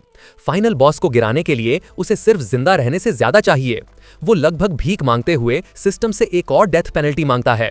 उसकी आंखों में एक खौफनाक, लगभग पागल सी लगन जल रही होती है। उसे एक खास डीबफ चाहिए जो उलटकर शुद्ध और जबरदस्त ताकत बन जाए, और इसलिए वो एम्परर के हमले को एक बार फिर अपनी जिंदगी खत्म करने देता है। उसका होश धीरे धीरे डूब जाता है। उसके दर्दनाक स्कोरबोर्ड पर एक और निशान लग जाता है। वो तुरंत फिर से अपने पैरों पर होता है। रिवाइवल पूरा हो चुका होता है। वो अपने कांपते हाथ को देखता है। झूठा सा दर्द उसका हमेशा का साथी बना रहता है। वॉइड में वापस आकर वो मानता है कि ये दर्द किसी को भी पागल करने के लिए काफी है। पर इन सब के बीच उसे पता होता है कि उसे आखिरकार वही स्टैट मिल गया जो वो चाहता था। सिस्टम जैकपॉट कंफर्म करता है। उसकी अटैक पावर को डबल बूस्ट मिलता है। जश्न मनाने ही वाला होता है कि एक नया सिस्टम विंडो खुल जाता है। लगता है इतना मरना आखिरकार एक स्किल प्रोफिशिएंसी रिवॉर्ड ले ही आया। अब वो अपना रिस्पॉन पॉइंट खुद सिलेक्ट कर सकता है। वाह, कितना काम का अपडेट है। वो थोड़ा रुककर इस नई ताकत के स्ट्रैटेजी वाले मतलब समझता है। उसके चेहरे पर एक धीमी शैतानी सी मुस्कान फैल जाती है। ये नया स्किल बहुत ज्यादा काम आने वाला है। वो खुद को तैयार करता है दोबारा बैटलफील्ड में लौटने के लिए। सिस्टम उसके रिवाइवल का फाइनल गो अहेड देता है। उसकी आंखें अचानक खुल जाती हैं, सारी जमा हुई ताकत से चमकती हुई। वो हवा में उछलता है, आखिरी और फैसला करने वाला वार करने के लिए तैयार। वो गिरे हुए एम्परर के ऊपर खड़ा होता है और बोलता है कि अब उसकी बारी है। अब वही फाइनल मार लगाएगा। उसे वो नया फीचर याद आता है जो इतनी बार मरने से अनलॉक हुआ था। उसे समझ आता है कि ये एक फेल सेफ है ताकि कहीं फंस न जाए, वरना अगर लावा के तालाब में मर जाता तो एंड ना होने वाला डेथ लूप चल पड़ता। पर अब वो अपना रिस्पॉन पॉइंट चुन सकता है और इस चक्कर को तोड़ सकता है। वो इस नई टैक्टिकल ताकत को तुरंत यूज करता है। वो सीधा मैसिव फाइनल बॉस के पीछे रिस्पॉन होता है। दुश्मन के ब्लाइंड स्पॉट में आने का परफेक्ट तरीका। और अब वो अपना काम खत्म करने आया है। उसकी तलवार नीचे गिरती है, उसकी सारी पिछली मौत से मिली ताकत से भरी हुई। लड़कियों को यकीन ही नहीं होता कि वो देखा देखी पूरे कमरे के पार टेलीपोर्ट हो गया। योशितो समझ जाता है कि उनके लिए उसका रिस्पॉन्स सुपर स्पीड जैसा लगा होगा। वो गुस्से से भरे एम्परर के एक और जहन्नुमी झूरे को बचा लेता है। उसे नोही की पार्टी याद आती है। उसकी आंखों में थोड़ी सी दया चमक जाती है। जितने भी बुरे थे उसने कभी उनकी मौत नहीं चाही थी। ओगर एम्परर गुस्से से दहाड़ता है। उसका सब्र पूरी तरह खत्म हो चुका होता है, पर उसके गुस्से में उसके सीने पर एक चमकता हुआ वीक पॉइंट खुल जाता है। योशितो अपना मौका देख लेता है और रॉकेट की तरह उस निशाने की तरफ बढ़ता है। उसकी आंखें एक तजुर्बेकार कातिल की ठंडी फोकस से जल रही होती हैं। एम्परर बस देखता रह जाता है जब उसकी मौत पास आती है। योशितो की तलवार अपनी जगह पकड़ लेती है और सीधी जानवर के कोर के अंदर घुस जाती है। फाइनल बॉस की आंख हैरानी और दर्द से फैल जाती है। वो विशाल जानवर आखिरकार जमीन पर गिर जाता है। योशितो जीत कर खड़ा होता है। लड़ाई आखिरकार खत्म हो जाती है। सिस्टम उसकी जीत कंफर्म करता है और उसे उसके रिवॉर्ड्स भेज देता है। पर उसके मन से ये बेचैनी जाती नहीं कि इस जीत की कीमत क्या थी। उसकी सोच अचानक एक जोर के गले लगने से टूट जाती है। यूरी उससे चिपक जाती है, बस इस बात के लिए शुक्रगुजार होती है कि वो जिंदा है। योशितो इतनी अचानक भावनाओं से बिल्कुल घबरा जाता है। यूरी बार बार माफी मांगती है जो कुछ भी हुआ उसके लिए। वो उसे बार बार अपनी जान कुर्बान करते हुए देख नहीं भूल पाई। माना भी मानता है कि यूसे उसे मरते देखना बहुत मुश्किल लगा। तीनों के बीच एक भारी सी खामोशी छा जाती है। माना अपनी दोस्त को तसल्ली देने की कोशिश करती है, बोलती है कि चिंता ना करे। फिर वो योशितो की तरफ देखकर माफी मांगती है कि उसे इस सब से गुजरना पड़ा, पर वो उसे बिल्कुल शांत और पक्के इरादे के साथ देखता है। वो उनसे कहता है कि चाहे वो कितनी ही बार हारे, वो वापस आएगा। पर फिर उसका कूल हीरो वाला अंदाज टूट जाता है। वो चीख कर बोलता है कि मरना सच में बहुत ज्यादा दर्दनाक होता है। माना को समझ ही नहीं आता कि इस अचानक बदले हुए टोन पर क्या रिएक्ट करे। वो खुद को संभालने की कोशिश करता है, झूठा सा दर्द अभी भी ताजा होता है, और वादा करता है कि आगे से पूरी कोशिश करेगा कि ना मरे। तीनों एक दूसरे को मुस्कुरा कर देखते हैं, उनका रिश्ता आखिरकार मजबूत हो जाता है। पर उनका ये पल तब टूट जाता है जब कमरा टूटना शुरू हो जाता है। सिस्टम मैसेज कंफर्म करता है कि टावर 10 सेकंड में गायब हो जाएगा। यूरी को रूल याद आता है, जैसे ही बॉस मरते हैं टावर खत्म हो जाता है। योशी तो सजेस्ट करता है कि सब लोग बाहर मिलेंगे। वो आखिरी अलविदा बोलता है जब उसका जिस्म धीरे धीरे गायब होने लगता है। पूरे शहर में विशाल हर्मेस टावर धीरे धीरे डीमटीरियलाइज होना शुरू हो जाता है। वो अनगिनत रोशनी के कणों में टूटकर हवा में घुल जाता है, हमेशा के लिए गायब हो जाता है, शहर के स्काईलाइन में एक बहुत ही साफ दिखने वाला खाली गैप छोड़कर। कहीं और एक राज भरी औरत को ये शॉकिंग खबर मिलती है। डायरेक्टर नाम का एक आदमी यकीन नहीं कर पाता कि टावर इतनी जल्दी क्लियर हो गया। उसका सबॉर्डिनेट रिपोर्ट आने की कंफर्म करता है। वो औरत शांति से फ्यूचरिस्टिक टैबलेट पर डेटा देखते हुए मुस्कुराती है। उसे ये अनएक्सपेक्टेड डेवलपमेंट काफी मजेदार लगता है। उधर योशी तो रियल वर्ल्ड में वापस आ जाता है और तुरंत ही उलझी हुई सी स्टीयर्स खींच रहा होता है।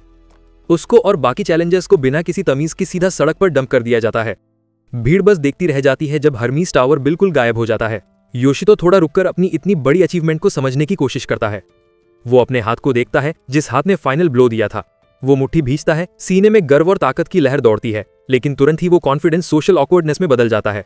वो खुद को संभालता है ताकि लगे कि वो यहीं का है।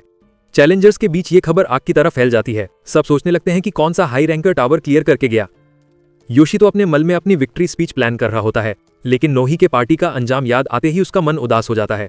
फिर भी अपनी पहली क्लियर के साथ जो कॉन्फिडेंस आया है उसे वो झुठला भी नहीं पाता।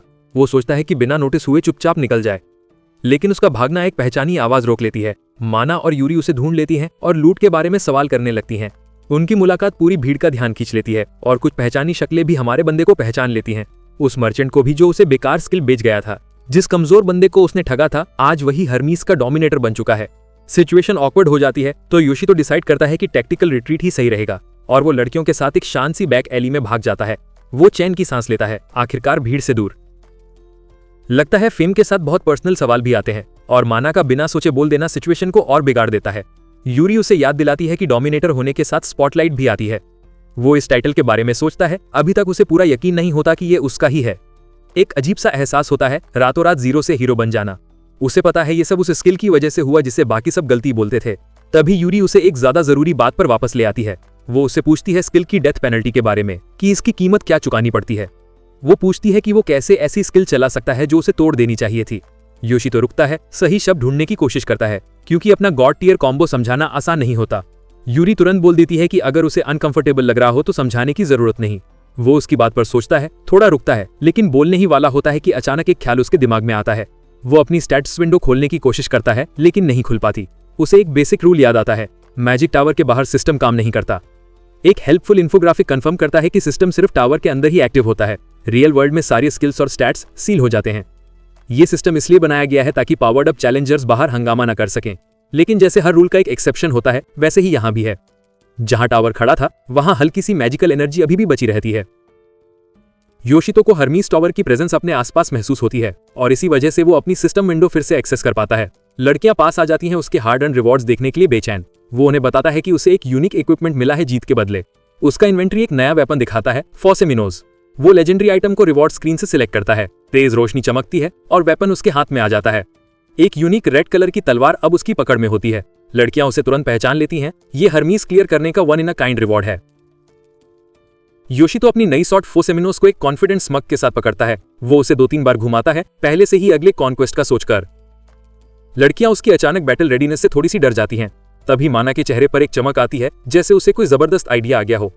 वो अपनी दोस्त को एक छोटी सी समझने वाली नजर से देखती है। फिर वो सजेस्ट करती है कि तीनों को मिलकर एक ऑफिशियल पार्टी बना लेनी चाहिए। यूरी फुल जोश के साथ तुरंत हाँ कह देती है। योशितो उनकी अचानक प्रपोजल से बिल्कुल हैरान रह जाता है, बोल भी नहीं पाता। फिर वो पूछता है कि नई पार्टनरशिप का जश्न मनाने के लिए कहाँ जाएं। वो सजेस्ट करता है टोक्यो चैलेंजर्स मैनेजमेंट ब्यूरो। लड़कियां हल्का सा कंफ्यूज्ड हो जाती हैं। उन्हें लग रहा था कोई और टावर होगा, डीएमवी जाने की उम्मीद नहीं थी। योशितो समझाता है कि ब्यूरो मैजिक स्टोन्स के सबसे अच्छे रेट्स देता है और हमारे बंदे को तुरंत कुछ कैश की बहुत ज्यादा जरूरत है। वो मानते हुए बोलता है कि वो बेकार स्किल खरीदकर बिल्कुल कंगाल हो चुका है। लड़कियां इस बात से ज्यादा हैरान नहीं होती। वो सब ब्यूरो पहुंचते हैं, जो चैलेंजर्स के लिए सरकारी जगह होती है। यहाँ ट्रेडिंग होती है, इंफॉर्मेशन मिलती है और सही मार्केट प्राइस पर सामान बिकता है। टावर के अंदर जो शेडी मर्चेंट्स होते थे, उनसे काफी बेहतर जगह है ये। और क्योंकि ये भी पहले एक टावर की जगह पर बना है, इसलिए यहाँ उनकी पावर्स अभी भी काम कर रही होती हैं। हर्मेस क्लियर करने के रिवॉर्ड्स सिर्फ एक फैंसी तलवार तक सीमित नहीं थे। योशितो देखता है कि एक और चैलेंजर अपना माल कैश करवा रहा है और उसकी खुद की पेड़े बस अब आने वाली है। वो काउंटर पर आता है, अपना पहला बड़ा ट्रांजैक्शन करने के लिए तैयार, लेकिन फिर वो रुक जाता है और सोचता है कि उसे असल में कितना लूट मिला था। वो अपना इन्वेंट्री खोलता है और जो मैजिक स्टोन्स उसने जमा किए थे उन्हें सिलेक्ट करता है। उसे सच में कोई आइडिया नहीं होता कि क्या होने वाला है, और फिर वो सच में क्रिस्टल्स का पहाड़ काउंटर पर डाल देता है। एम्प्लॉय बस घूर के देखती रह जाती है, उसकी प्रोफेशनलिज्म बिल्कुल टूट जाती है। योशितो खुद भी इतनी ज्यादा क्वांटिटी देखकर दंग रह जाता है। क्लर्क तुरंत खुद को संभाल लेती है, उसकी आंखों में चमक आ जाती है। योशितो के हाथ कांपने लगते हैं। उसे समझ आ जाता है कि अब उसका कर्जा बस एक पुरानी याद बनने वाला है। बहुत टाइम बाद वो पहली बार सच में अमीर बन चुका होता है। वो काउंटर से हटकर चल देता है, दिमाग में शॉपिंग के सपने सजाए हुए। लेकिन उसकी नई पार्टी मेंबर्स थोड़ी सी परेशान लगती हैं उसके खर्च करने के तरीके को लेकर। माना तुरंत उसे वॉर्न करती है कि सब कुछ उड़ा मत देना, वरना फिर से कंगाल हो जाएगा। वो हाँ बोल देता है, चाहे उसके दिमाग में शॉपिंग बैग्स घूम रहे होते हैं। लेकिन अंधेरों से लगता है कि उनकी जीत किसी से छुपी नहीं है। उसके दिमाग में एक ठंडी सी आवाज गूंजती है, मिल गया तू। एक औरत सामने आती है और बताती है कि वो उसे ढूंढने ही आई थी, और वो ना को जवाब मानने वाली नहीं लगती। योशितो यू से पहचान लेता है, उसके माथे पर पसीना आ जाता है। वो अपना नाम बताती है, रीतो फू, ब्यूरो की चीफ। वो नए डोमिनेटर से थोड़ा सा वक्त मांगती है और उसे पहले से ही उसका पूरा नाम पता होता है, ताकामिची योशितो। वो फॉर्मली हर्मिस के कॉन्करर के साथ मीटिंग का रिक्वेस्ट करती है। उसकी नजर बहुत तेजी से देखती है, उसकी आंखें अजीब सी एनर्जी से चमक रही होती हैं। योशितो अच्छी तरह जानता है ये कौन है। वो एक लेजेंड है जिसके बारे में अफवाह है कि वो ब्यूरो की सबसे ताकतवर चैलेंजर है, जिसने स्काउट होने से पहले 3 टावर क्लियर किए थे। वो एक सेलिब्रिटी है, शहर भर में उसकी तस्वीर लगी हुई है। लेकिन योशितो की चुप देखकर वो थोड़ी कंफ्यूज्ड हो जाती है। आखिर योशितो पूछ ही लेता है कि बिग बॉस को उससे क्या काम है। रीतो एक ग्लव्ड उंगली उठाती है। पहला, उसे उसकी अचानक जीत की पूरी रिपोर्ट चाहिए, और दूसरा, ये थोड़ा पर्सनल लगता है। वो नए डोमिनेटर की ताकत खुद वेरीफाई करना चाहती है। वो सब एक साफ सुथरे हॉलवे से गुजरते हुए आगे बढ़ते हैं। मीटिंग शुरू हो जाती है। रीतो ट्रैप और जबरदस्ती टेलीपोर्ट के डिटेल्स कंफर्म करती है। वो उसे ये जरूरी इंफॉर्मेशन देने के लिए थैंक्स करती है और यकीन दिलाती है कि ब्यूरो नोही के अगले ऑफकिन को संभाल लेगा। उसका चेहरा ठंडा और ऑलमोस्ट बेपरवाह होता है। वो कहती है कि मौत हर चैलेंजर के लिए एक कॉमन रिस्क है।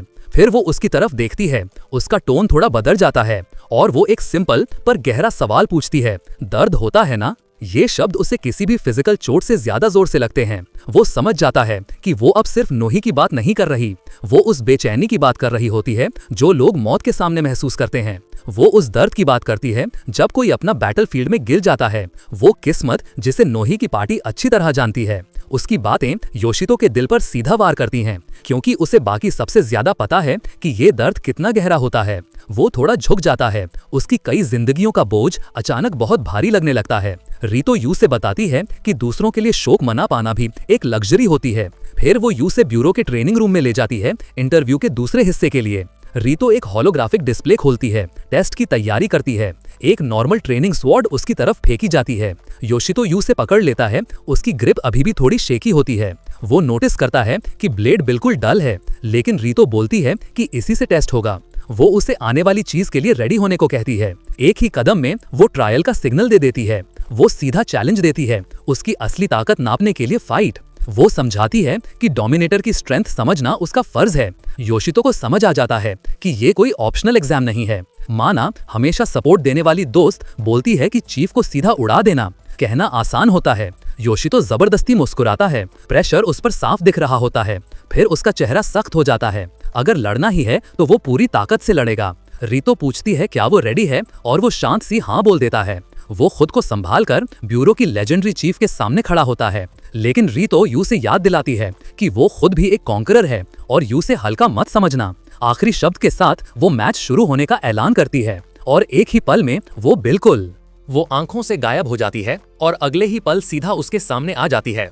उसकी आंखें ताकत से चमक रही होती हैं। उसका पहला वार योशितो को हवा में उड़ा देता है। योशितो उसकी हद से ज्यादा तेज स्पीड देखकर बिल्कुल हक्का बक्का रह जाता है। रीतो ऊपर देखती है, उसका चेहरा बिल्कुल शांत, और अगले अटैक के लिए रेडी होती है। योशितो उसे बारिश जैसे वार में टकराता है, लेकिन वो पहले से ही पीछे पड़ चुका होता है। वो मुश्किल से उसके बिजली जैसे तेज हमलों से बच पाता है। उसकी स्पीड इतनी तेज होती है कि योशितो बिल्कुल पीछे छूट जाता है, लेकिन उसके सेंसेस जो अनगिनत मौत से तेज हो चुके होते हैं काम कर जाते हैं। वो एक वार को पैरी कर लेता है और टकराव की आवाज पूरे रूम में गूंज जाती है। लेकिन उस अटैक की ताकत इतनी ज्यादा होती है कि संभालना मुश्किल हो जाता है। उसे समझ आ जाता है कि ये ताकत बिल्कुल अलग ही लेवल की है। उसने एम्परर को सिर्फ बार बार मारकर हराया था, लेकिन ये 3 टावर बिना एक बार मारे क्लियर कर चुकी है। मतलब अलग ही लेवल का बंदी है। दोनों के बीच का गैप नामुमकिन सा लगता है, लेकिन फिर उसे याद आता है कि उसने अपनी ताकत के लिए क्या कीमत चुकाई है। वो बिना गिनती के दर्द से गुजरा है। वो खुद को सिर्फ पावर कंपेयर से डिफाइन नहीं होने देगा। वो सोच लेता है कि अगर सिर्फ डिफेंस से काम नहीं चलेगा तो उसे वो चीज यूज करनी पड़ेगी जिससे बाकी सब चैलेंजर्स डरते हैं। रीटो बोलती है कि अब वो अपना असली अटैक शुरू कर रही है और योशितो भी सीधा सामने से टकराता है। उसकी आंखें भी ताकत से जल रही होती हैं। उसकी अचानक बढ़ी हुई अग्रेशन रीटो को एक पल के लिए ऑफ गार्ड कर देती है। एक पल के लिए उसकी मूवमेंट जैसे स्लो हो जाती है और उस पल में योशितो को लगता है कि वो तेज है। वो हवा में घूमकर वार के लिए पोजीशन लेता है, लेकिन उसका अटैक सिर्फ खाली हवा पर लगता है। वो पहले से ही उसके पीछे होती है। उसकी ब्लेड उसके गले पर होती है। योशितो को यकीन नहीं होता कि उसे इतनी आसानी से आउट मैनूवर कर दिया गया। रीटो मानता है कि उसका मूव सच में अनएक्सपेक्टेड था। वो समझाती है कि नॉर्मल दुश्मन के सामने उसकी स्पीड काफी होती, लेकिन उसने एक जरूरी पल के लिए हिचकिचाहट दिखा दी। अगर ऐसा ना होता तो फाइट शायद एक तरफा होती। वो इतनी स्मूथली हिलती है कि योशितो उसका मैच ही नहीं कर सकता। योशितो उसे समझ आ जाता है कि वो पूरी तरह से आउट क्लास हो चुका है। वो उसे बताती है कि उसकी ताकत अभी पक्की नहीं है और उसकी हिचकिचाहट असली फाइट में मौत के बराबर होती है। रीटो फिर से बिजली जैसे तेज वार करती है, लेकिन फिर रुककर उसकी अजीब सी हेजिटेशन को नोटिस करती है। योशितो मानता है कि एक पल के लिए उसे लगा था कि वो खुली हुई है। रीटो को नहीं लगता कि ये दया का काम था। वो कहती है शायद उसके इंस्टिंक्ट्स जम गए हों, उसकी मूवमेंट समझ ही ना पाए हों। लेकिन योशितो की आंखें चमक उठती हैं। वो बताता है कि वो भी एक चांस ले रहा था। वो आगे बढ़ता है, अपना सबसे बड़ा ट्रम्प कार्ड खेलने के लिए रेडी। वो अनफेयर फायदे के लिए माफी मांगता है, एंडलेस रिवाइवल। इस स्किल का नाम सुनते ही रीटो को याद आ जाता है। उसे उस लड़के की रिपोर्ट याद आती है जो कभी पूरी तरह मरता ही नहीं। एक ऐसा चैलेंजर जो मौत के डर के बिना लड़ सकता है। अब वो उस ताकत की असली नेचर देख पाती है। एक सच में खौफनाक एबिलिटी जो एंडलेस दर्द से पैदा हुई है। लेकिन रीटो फिर भी ज्यादा तेज होती है और उसके चेहरे पर एक सॉलिड पंच मार देती है। वो कहती है कि वो एक ही ट्रिक में 2 बार नहीं फंसेगी। योशितो दांत भींच लेता है। वो झटका उसे अंदर तक हिला देता है, लेकिन दर्द उसकी आंखों की आग और तेज कर देता है। रीटो को उसके इरादे का बदलाव महसूस हो जाता है। दोनों अगले वार के लिए तैयार हो जाते हैं। योशितो बोलता है कि मरने के मुकाबले थोड़ा सा दर्द कुछ भी नहीं है। रीटो अपनी तलवार नीचे कर लेती है। उसका चेहरा पढ़ना मुश्किल होता है। उसके होठों पर एक छोटी सी समझने वाली मुस्कान आती है। अब वो उसकी अजीब ताकत का सोर्स समझ चुकी होती है। वो हार मानने ही वाली होती है, लेकिन योशितो के प्लान कुछ और होते हैं। सीधा थकान से जमीन पर गिर जाता है। रीटो बस घूर कर देखती रह जाती है। उसका विक्ट्री स्पीच अधूरा रह जाता है। एड्रेनलिन उतर चुका होता है और सिर्फ दर्द बचा होता है। उसे जीत से कोई मतलब नहीं होता, उसे बस एक मेडिक चाहिए होता है। उसकी आत्मा जैसे सच में बॉडी से बाहर निकलने लगती है। कूल एग्जिट का प्लान फ्लॉप हो जाता है और उसकी नई पार्टी मेंबर्स उसे पकड़कर वापस खींच लेती हैं। टीम वर्क सच में काम आ जाता है। योशितो सांस संभालता है। उसे लगता है वो इस बार सच में मर ही जाता। रीटो सीधी बात बोलती है, वो मरा नहीं तो प्रॉब्लम क्या है। वो फाइट को यहीं खत्म डिक्लेयर कर देती है और योशितो पूछता है कि क्या वो अब जा सकता है, लेकिन ब्यूरो चीफ सीधा नहीं बोल देती है।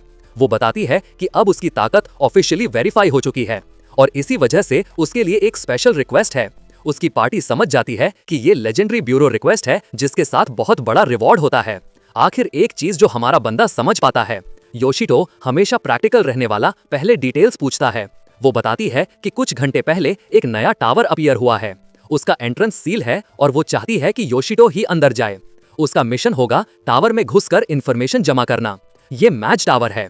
टावर का नाम फिफानी है और ये रिक्वेस्ट सिर्फ उसी को दी जा सकती है। रीता को पूरा यकीन है कि सिर्फ वही इस मिशन को संभाल सकता है, लेकिन योशितो सोचता है कि ब्यूरो अपने लोगों को क्यों नहीं भेज रहा। रीता बताती है कि उन्होंने पहले ही अपने चैलेंजर्स भेजे थे। अपने 10 बेस्ट एजेंट्स अंदर भेजे गए थे, लेकिन उनमें से कितने वापस आए एक भी नहीं। ये सुनकर दोनों लड़कियां बुरी तरह से घबरा जाती हैं। रीता मानता है कि पहले उसे भी यकीन नहीं हुआ था, इसलिए कंफर्म करने के लिए सर्च टीम भेजी गई। लेकिन जो सबसे बुरा डर था वही सच निकला। भेजे गए हर एक चैलेंजर की लाश मिली, सब एंट्रेंस के पास मिले, जैसे भागकर निकलने की कोशिश कर रहे हों। योशितो को तुरंत समझ आ जाता है कि कुछ तो गलत है। वो जगह तो सेफ जोन होनी चाहिए थी, वहाँ मॉन्स्टर स्पॉन ही नहीं करते। फिर उन्हें मारा किसने? और ऊपर से उनके शरीर पर मॉन्स्टर अटैक का कोई निशान भी नहीं था। उनकी मौत का रीजन बिल्कुल मिस्ट्री बना हुआ है। इसलिए रीता ने तुरंत सर्च पार्टी को वापस बुला लिया, क्योंकि सिचुएशन बहुत ज्यादा खतरनाक थी। कोई जवाब ना मिलने पर टावर एक घूमते हुए मौत के पजल जैसा बन चुका है। रीता फिफानी टावर की ये खौफनाक रिपोर्ट खत्म करती है। योशितो समझ जाता है कि उसे इसलिए चुना गया है क्योंकि वो अकेला बंदा है जो बार बार मर सकता है। रीता कहती है कि उसका यूज फेंक देने का कोई इरादा नहीं है, लेकिन वो अपने और एजेंट्स को खोने का रिस्क भी नहीं उठा सकती। वो आगे झुककर उसे कहती है कि उसकी खातिर इस रिक्वेस्ट को एक्सेप्ट कर ले। योशितो दोनों तरफ फंस जाता है, एक तरफ जमीर और दूसरी तरफ पक्की मौत। वो गहरी सांस लेता है, फैसले का बोझ उस पर आ गिरता है। आखिरकार वो डेडली मेज टावर फिफानी में जाने के लिए हाँ बोल देता है। अगले ही पल वो फर्स्ट फ्लोर के उस सपोजिडली सेफ एरिया में खड़ा होता है। वो दांत भींच लेता है। मिशन का प्रेशर पहले से ही उस पर भारी होता है। यहाँ जो हुआ उसका ख्याल आते ही उसका सर दर्द से भर जाता है। वो खुद को संभालता है, मौत का रीजन ढूंढने और इस मिस्ट्री को खत्म करने के लिए तैयार होता है। उसके दोस्तों के आंसुओं भरे गुड बाय उसका ध्यान और बिगाड़ देते हैं। वो अपना गियर चेक करता है और आगे बढ़ने का फैसला करता है। यूज थोड़ा कॉन्फिडेंस मिलता है ये सोचकर कि सब उसी पर भरोसा कर रहे हैं। और तभी उसका वेलकम स्केलेटन्स की पार्टी से होता है। अनडेड का झुंड चुपचाप मौत की नीयत से उसकी तरफ दौड़ पड़ता है। एक स्केलेटन सीधा उस पर झपटता है। उसकी खाली आंखें उस पर टिकी होती हैं, लेकिन योशितो की नई तलवार एक ही चमकते स्लैश में उसे काट डालती है। वो अपने यूनिक वेपन की ताकत को देखकर खुद भी थोड़ा इम्प्रेस हो जाता है। अब वो उसकी स्पेशल एबिलिटी टेस्ट करने ही वाला होता है कि अचानक उसे एक अजीब सा एहसास होता है। एक खतरनाक बैंगनी ऑरा उसके इर्द गिर्द फैलने लगती है। वो अपनी तलवार घुमाता है जैसे किसी नजर ना आने वाली ताकत से लड़ रहा हो। वो उस गुस्साती हुई चीज पर चिल्लाकर कहता है, दूर हट जा। तभी एक लाल सिस्टम विंडो उसकी आंखों के सामने आ जाती है। उसकी नजर उस भयानक नोटिफिकेशन पर टिक जाती है। तभी उसे समझ आता है कि चैलेंजर्स की असली मौत का रीजन क्या था। सिस्टम कंफर्म करता है, फिफानी का कर्स। वो समझ जाता है कि किसी नॉर्मल चैलेंजर के लिए ये सीधा डेथ सेंटेंस होता। वो दांत भींच लेता है। ये मॉन्स्टर नहीं था, बल्कि एक स्टेटस इफेक्ट था। वो खतरनाक बैंगनी एनर्जी उसके आसपास घूमती है और अपना काम पूरा करने के बाद धीरे धीरे पीछे हट जाती है। कर्स वापस चला जाता है और योशितो उस खौफनाक सन्नाटे में अकेला खड़ा रह जाता है। वो सोचता है क्या बस इतना ही था? एक टेढ़ी सी मुस्कान के साथ वो उस अनजान ताकत को छेड़ता है। सिस्टम फिर से डेथ सेंटेंस कंफर्म करता है, लेकिन वो ऐसी सजा है जिसके खिलाफ वो अपील कर सकता है। वो कर्स को उसके सोर्स तक फॉलो करने का फैसला करता है। वो अजीब बैंगनी प्रेजेंस थोड़ा आगे ही मंडरा रही होती है। यूज पूरी तरह से समझ आ जाता है कि ये टावर किसी और के बस का है ही नहीं। धुंध और गहरी होती जाती है और उसे डंजन के और अंदर खींच लेती है। आखिरकार वो एक बड़े से चैम्बर में पहुंचता है जहां हवा में नफरत भरी होती है। सामने दूर एक घूमता हुआ वॉर्टेक्स काली एनर्जी से धड़क रहा होता है। तभी उस सोर्स से कर्स्ड पावर का एक जोरदार ब्लास्ट निकलता है। अटैक इतना तेज होता है कि योशितो बिल्कुल सरप्राइज हो जाता है। वो बड़ी मुश्किल से उस डेडली प्रोजेक्टाइल को डिफ्लेक्ट करता है और उस वॉर्टेक्स से एक नया गार्डियन बाहर निकलता है। सिस्टम यूज एक कर्स्ड स्प्रिंग गेटकीपर बताता है। वो क्रीचर धीमी डरावनी घुर्राहट निकालता है। वो अंधेरी एनर्जी के गोले की बारिश कर देता है, लेकिन योशितो की एजिलिटी इन सब पर भारी पड़ जाती है। गेटकीपर गुर्राता है जैसे उसे किसी ने पहली बार डॉज किया हो। वो शुद्ध गुस्से की गरज निकालता है। मॉन्स्टर एक बड़ा सा कर्स्ड फॉग का तूफान बुला लेता है। योशितो घुटन भरी बैंगनी धुंध में पूरी तरह से घिर जाता है। गेटकीपर अपने ही बनाए हुए तूफान के बीच में खड़ा होता है, जैसे टावर की ताकत को ही बुला रहा हो। तभी धुंध के अंदर से एक नया खतरा निकलता है। योशितो एक ही स्मूथ मूव में स्केलेटन को काट देता है, लेकिन लगता है गेटकीपर ने और भी दोस्त बुला लिए हैं। वो स्केलेटन के अटैक को अपनी तलवार से रोकता है और अनडेड मिनियन के बीच से रास्ता बना लेता है, लेकिन उसे महसूस होता है कि कर्स का असर अभी भी उस पर पड़ रहा है। आखिरकार उसका शरीर साथ छोड़ देता है और वो जमीन पर गिर पड़ता है। गेटकीपर जीत की गरज लगाता है। उसका जाल काम कर गया था। कर्स योशितो को पूरी तरह से घेरता है और उसकी नजर धीरे धीरे धुंधली पड़ जाती है। लेकिन सिस्टम के लिए कर्स भी बस एक और डीबफ ही होता है। वो टूटे हुए हड्डियों के बीच से फिर उठ खड़ा होता है, जैसे राख से दोबारा जिंदा हुआ हो। वो गेटकीपर को कहता है कि इस टावर का डेडली कर्स उसके लिए बस एक हाई ग्रेड हीलिंग पोशन जैसा है। वो आगे कूदता है, फेवर्स वापस चुकाने के लिए तैयार। उसकी तलवार रोशनी का तूफान छोड़ देती है और गार्डियन को चीरते हुए टुकड़ों में बांट देती है। लेकिन जैसे ही मॉन्स्टर मिटता है, एक अजीब सा सीन होता है। कर्स्ड स्प्रिंग शुद्ध हो जाता है, उसका पानी अब बिल्कुल साफ हो जाता है। ब्यूरो में वापस रीता को आखिरकार टावर का राज समझ आ जाता है। इंस्टेंट डेथ देने वाला एक स्टेटस इफेक्ट सच में बहुत भयानक चीज है।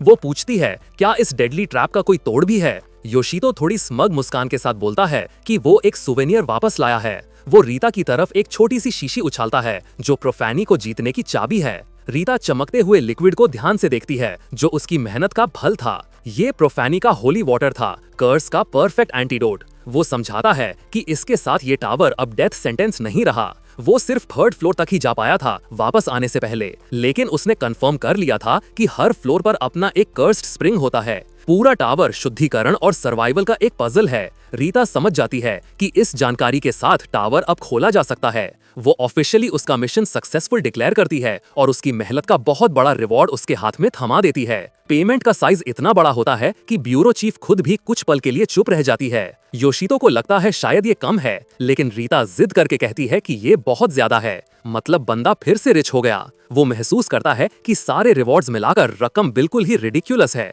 जो वो तुरंत अपने थोड़े क्वेश्चनेबल नए कपड़ों पर उड़ा देता है। वो अपनी नई दौलत और आजादी की चमक में भिगोने लगता है, लेकिन उसका ये सुकून ज्यादा देर टिकने वाला नहीं होता। माना सजेस्ट करती है कि उनका नया रिच दोस्त प्रोफैनी कॉन्कर करने चले। योशितो उनको देख लेता है और तुरंत पैनिक से भर जाता है। वो छुपने की कोशिश करता है, भगवान से दुआ करता है कि वो उसे इस हालत में ना देखें, लेकिन उसकी टाइगर प्रिंट जैकेट कोई सटल चीज नहीं होती। वो टैक्टिकल रिट्रीट मारना चाहता है, लेकिन बहुत देर हो चुकी होती है। दोनों लड़कियां एक दूसरे को देखकर पूरा जजमेंट पास करती हैं। माना उसके कंधे पर हाथ रखकर उसे पकड़ लेती है। वो उसके नए फैशन स्टेटमेंट को ध्यान से देखती है और उसका रिएक्शन प्योर हॉरर जैसा होता है। वो गुस्से से पूछती है कि वो इतना अजीब क्यों बिहेव कर रहा है। वो सीधा मान लेता है कि अचानक अमीर होने से उसका दिमाग हिल गया है। यूरी सपोर्ट करने की कोशिश करती है, लेकिन उसकी आंखों में दया साफ दिखती है। माना ब्लंटली उसे कहती है कि इस आउटफिट को साइड में रख दे। इतना डिसाइड होने के बाद वो उसे अपने साथ प्रोफैनी रेड पर चलने का इनवाइट करती हैं। वो पूछता है कि इतने खतरनाक टावर में जाना वो क्यों चाहती हैं। माना बताती है कि कर्स्ड मैजिक स्टोन्स एक सोने की खदान जैसे हैं। यूरी ऐड करती है कि चैलेंजर्स बहुत तेजी से फ्लोर्स क्लियर कर रहे हैं। माना जिद करती है कि ये सिर्फ फेयर होगा कि वो भी उनके साथ अमीर बने, लेकिन योशितो पहले एक बहुत इंपॉर्टेंट कंडीशन रखता है। वो शर्माते हुए मान लेता है कि उसे सबसे पहले अपना वार्डरोब बदलना है। इधर टावर के अंदर एक और चैलेंजर अपना एंड फेस कर रहा होता है। वो होली वाटर को कस के पकड़े रहता है, जो कर्स के खिलाफ उसकी आखिरी उम्मीद होती है। लेकिन एक डरावना हुड पहना हुआ फिगर उस गिरे हुए बंदे के ऊपर खड़ा होता है। इस फ्लोर का मास्टर अपना ध्यान नए लोगों की तरफ करता है। अंधेरे से चमकती बैंगनी आंखों वाला एक हड्डियों का चेहरा झांकता है। प्रोफैनी के 10th फ्लोर पर पार्टी पहुंच चुकी होती है। 10th फ्लोर के स्केलेटल मिनियंस उनका सामना करने के लिए उठ खड़े होते हैं, लेकिन योशितो का फोसानोस पहले चैलेंजर के अटैक को सीधा सामने से रोक लेता है। वो बिना किसी मुश्किल के उसका वार पैरी कर देता है। उसका फोकस बिल्कुल परफेक्ट होता है। उसकी आंखें उसके करंट लेवल से कहीं ज्यादा पावर से चमक रही होती हैं। क्रिम्सन स्लैशेस की एक बारिश मॉन्स्टर को टुकड़ों में काट देती है। हड्डियां उसके आसपास बरस रही होती हैं और वो बिना हिले डुले खड़ा रहता है। माना इम्प्रेस होकर मानती है कि वो बहुत स्ट्रांग हो गया है। योशितो कूल बनकर बोलता है कि ये तो बस नेचुरल लेवल प्रोग्रेशन है। उसे खुद पता है कि इस पॉइंट पर लेवल अप ज्यादातर शो ही है, लेकिन वो अपनी नई पार्टी के सामने इमेज मेंटेन करता है। तभी एक सिस्टम वार्निंग फ्लैश होता है। उनका होली वाटर प्रोटेक्शन खत्म होने वाली होती है। माना सजेस्ट करती है कि सेफ्टी के लिए वो एक और डोज ले, लेकिन योशितो अचानक जम जाता है। एक सोच उसे रोक लेती है। उसका दिमाग तेज चलने लगता है और वो अपनी यूनिक स्किल्स को कनेक्ट करता है। अगर वो बफ आइटम यूज करेगा तो क्या इन्वर्जन उसे कर्स में बदल देगा? ये रिस्क वो बिल्कुल लेने वाला नहीं होता। वो समझ जाता है कि उसे अपनी पावर्स के बारे में अपने दोस्तों को सच बताना ही पड़ेगा, लेकिन जैसे ही वो बोलने के लिए मुड़ता है, उनका टाइम खत्म हो जाता है। फ्लोर का असली गार्डियन धुंध के बादल के साथ जमीन से फूटकर बाहर निकलता है। माना इतनी शॉक हो जाती है कि हाथ से जिंदगी बचाने वाली पोशन गिरा देती है। वाह भाई, बड़ी टाइमिंग। हुड पहना हुआ फिगर बिजली की स्पीड से उन पर टूट पड़ता है। वो यूरी को पकड़ लेता है और उसकी गर्दन पर कर्स्ड ब्लेड रख देता है। यूरी उसकी पकड़ में छटपटाती है, पूरी तरह से बेबस। योशितो को समझ आ जाता है कि जो धुंध है वही असल में कर्स का सोर्स है। यूरी की आंखें लाल चमकने लगती हैं। स्टेटस इफेक्ट लग चुका होता है। सिस्टम विंडो खुलकर पक्का कर देता है जो होने वाला है। पोफैनी का कर्स लग चुका होता है 120 सेकंड के टाइमर के साथ। योशितो जानता है कि जैसे ही उनका प्रोटेक्शन खत्म हुआ, वैसे ही वो इस कर्स में फंस गए और अब जब यूरी पकड़ी हुई है तो वो एंटीडोट भी नहीं ले सकती। माना गुस्से में पलटकर जोरदार काउंटर अटैक करती है अपनी दोस्त को छुड़ाने के लिए, लेकिन माना का अटैक रोक दिया जाता है। रोशनी और गुस्से का एक तेज फ्लैश होता है। यूरी बस देखती रह जाती है। उसका चेहरा पूरे डर से जम जाता है। उस जोर का झटका माना को पीछे उछाल देता है, लेकिन तब तक योशितो पहले ही मूव कर चुका होता है। उसकी आंखों में प्योर इरादे की आग जल रही होती है। वो गार्डियन पर वारों का एक तूफान छोड़ देता है। उसका चेहरा पूरे फोकस और पक्के फैसले से भरा होता है। उसकी तलवार एक धुंधली सी लकीर बन जाती है, लाल रोशनी और लोहे का तूफान। क्रीचर की चमकती आंखें उसकी हर हरकत को देख रही होती हैं, लेकिन उसका हर एक अटैक उसकी दरांती जैसी साइड से आसानी से रोका जा रहा होता है। लगता है ये इसके लिए पहली लड़ाई नहीं है। योशितो दांत भींच लेता है। उसे समझ आ जाता है कि वो इसका डिफेंस तोड़ नहीं पा रहा। मॉन्स्टर उसके हमलों से बिल्कुल भी हिला हुआ नहीं होता। तीनों एक डेडली हाई स्पीड डांस में फंस चुके होते हैं। योशितो सोचता है कि ये क्रीचर पलटकर अटैक क्यों नहीं कर रहा। ये स्ट्रांग है लेकिन सिर्फ बचाव कर रहा है, वार नहीं। माना यूसे याद दिलाती है कि उनके पास टाइम खत्म हो रहा है। घड़ी तेज चल रही है। यूरी के लिए 90 सेकंड से भी कम बचे होते हैं। यूरी पूरी ताकत से उस क्रीचर की लोहे जैसी पकड़ से छुटने की कोशिश करती है, लेकिन गार्डियन की नजर ठंडी और बिल्कुल रहम के बिना होती है, जैसे उसे उसका डर और बेबस होना अच्छा लग रहा हो। मॉन्स्टर के जिस्म से काली एनर्जी की लहर निकलती है। सिस्टम विंडो उसका भयानक टाइटल दिखा देता है, सोल एक्सपर्ट, जो नाम से तो फ्रेंडली लगता है। और उसी पल योशितो को उसका प्लान पूरी तरह समझ आ जाता है। ये बस उन्हें मार नहीं रहा, ये उनके डर का मजा ले रहा है। लेकिन इसने योशितो के गुस्से को बहुत कम समझा होता है। योशितो सीधा आगे झपटता है। अब उसका सब्र पूरी तरह खत्म हो चुका होता है। दोनों की तलवारें चिंगारियों और गुस्से के तूफान में टकराती हैं। क्रीचर जैसे उसे छेड़ रहा होता है, लेकिन योशितो पीछे हटने वाला नहीं होता। वो एक जोरदार सही जगह पर पड़ा हुआ किक मार के स्टेलमेट तोड़ देता है, लेकिन गिरते वक्त वो कुछ छोटा सा काला सा गिरा देता है। माना चीख कर उसे बोलती है कि उसे इग्नोर करो, लेकिन योशितो हाथ बढ़ाकर उस चीज को उठाने चला जाता है। तभी मॉन्स्टर एक जबरदस्त शॉकवेव छोड़ देता है, जिससे दोनों दूर जा गिरते हैं। दोनों देखकर दहशत में जम जाते हैं जो सामने आता है। सोल एक्सपर्ट अब पूरी मुर्दों की सेना का मालिक बन चुका होता है और वो अपने नए ऑडियंस से बहुत खुश लग रहा होता है। योशितो को समझ आ जाता है कि ये सब एक ट्रैप था उन्हें खत्म करने के लिए। वो माना की तरफ मुड़कर पूछता है कि क्या वो अब भी नहीं डरती। माना हंसी उड़ाकर कहती है कि वो इसी के लिए पैदा हुई थी। वो सीधा लड़ाई में कूद पड़ती है, तलवारों और गुस्से का तूफान बनकर। उसका पहला अटैक ही एक स्केलेटन को 1000 टुकड़ों में तोड़ देता है। वो जमीन पर लैंड करती है एक मुस्कान के साथ और मानती है कि ये लड़ाई उसे और भड़का रही है। योशितो यू से चैलेंज करता है कि वो उसकी स्पीड के साथ चलकर दिखाए। दोनों लाल और सुनहरी रोशनी के धुंधले से बन जाते हैं। वो हड्डियों के ना खत्म होने वाले समुद्र के बीच रास्ता काट देते हैं। उनकी हरकतें बिल्कुल परफेक्ट सिंक में होती हैं, एक डेडली डांस जैसे। माना उसका हाल पूछती है, लेकिन योशितो का फोकस बिल्कुल अटल होता है। उसकी आंखें लाल चमक रही होती हैं। यूरी के कर्स के काम करने में अब 1 मिनट से भी कम बचा होता है। योशितो के जिस्म से एक भयानक लाल ऑरा फूट पड़ता है।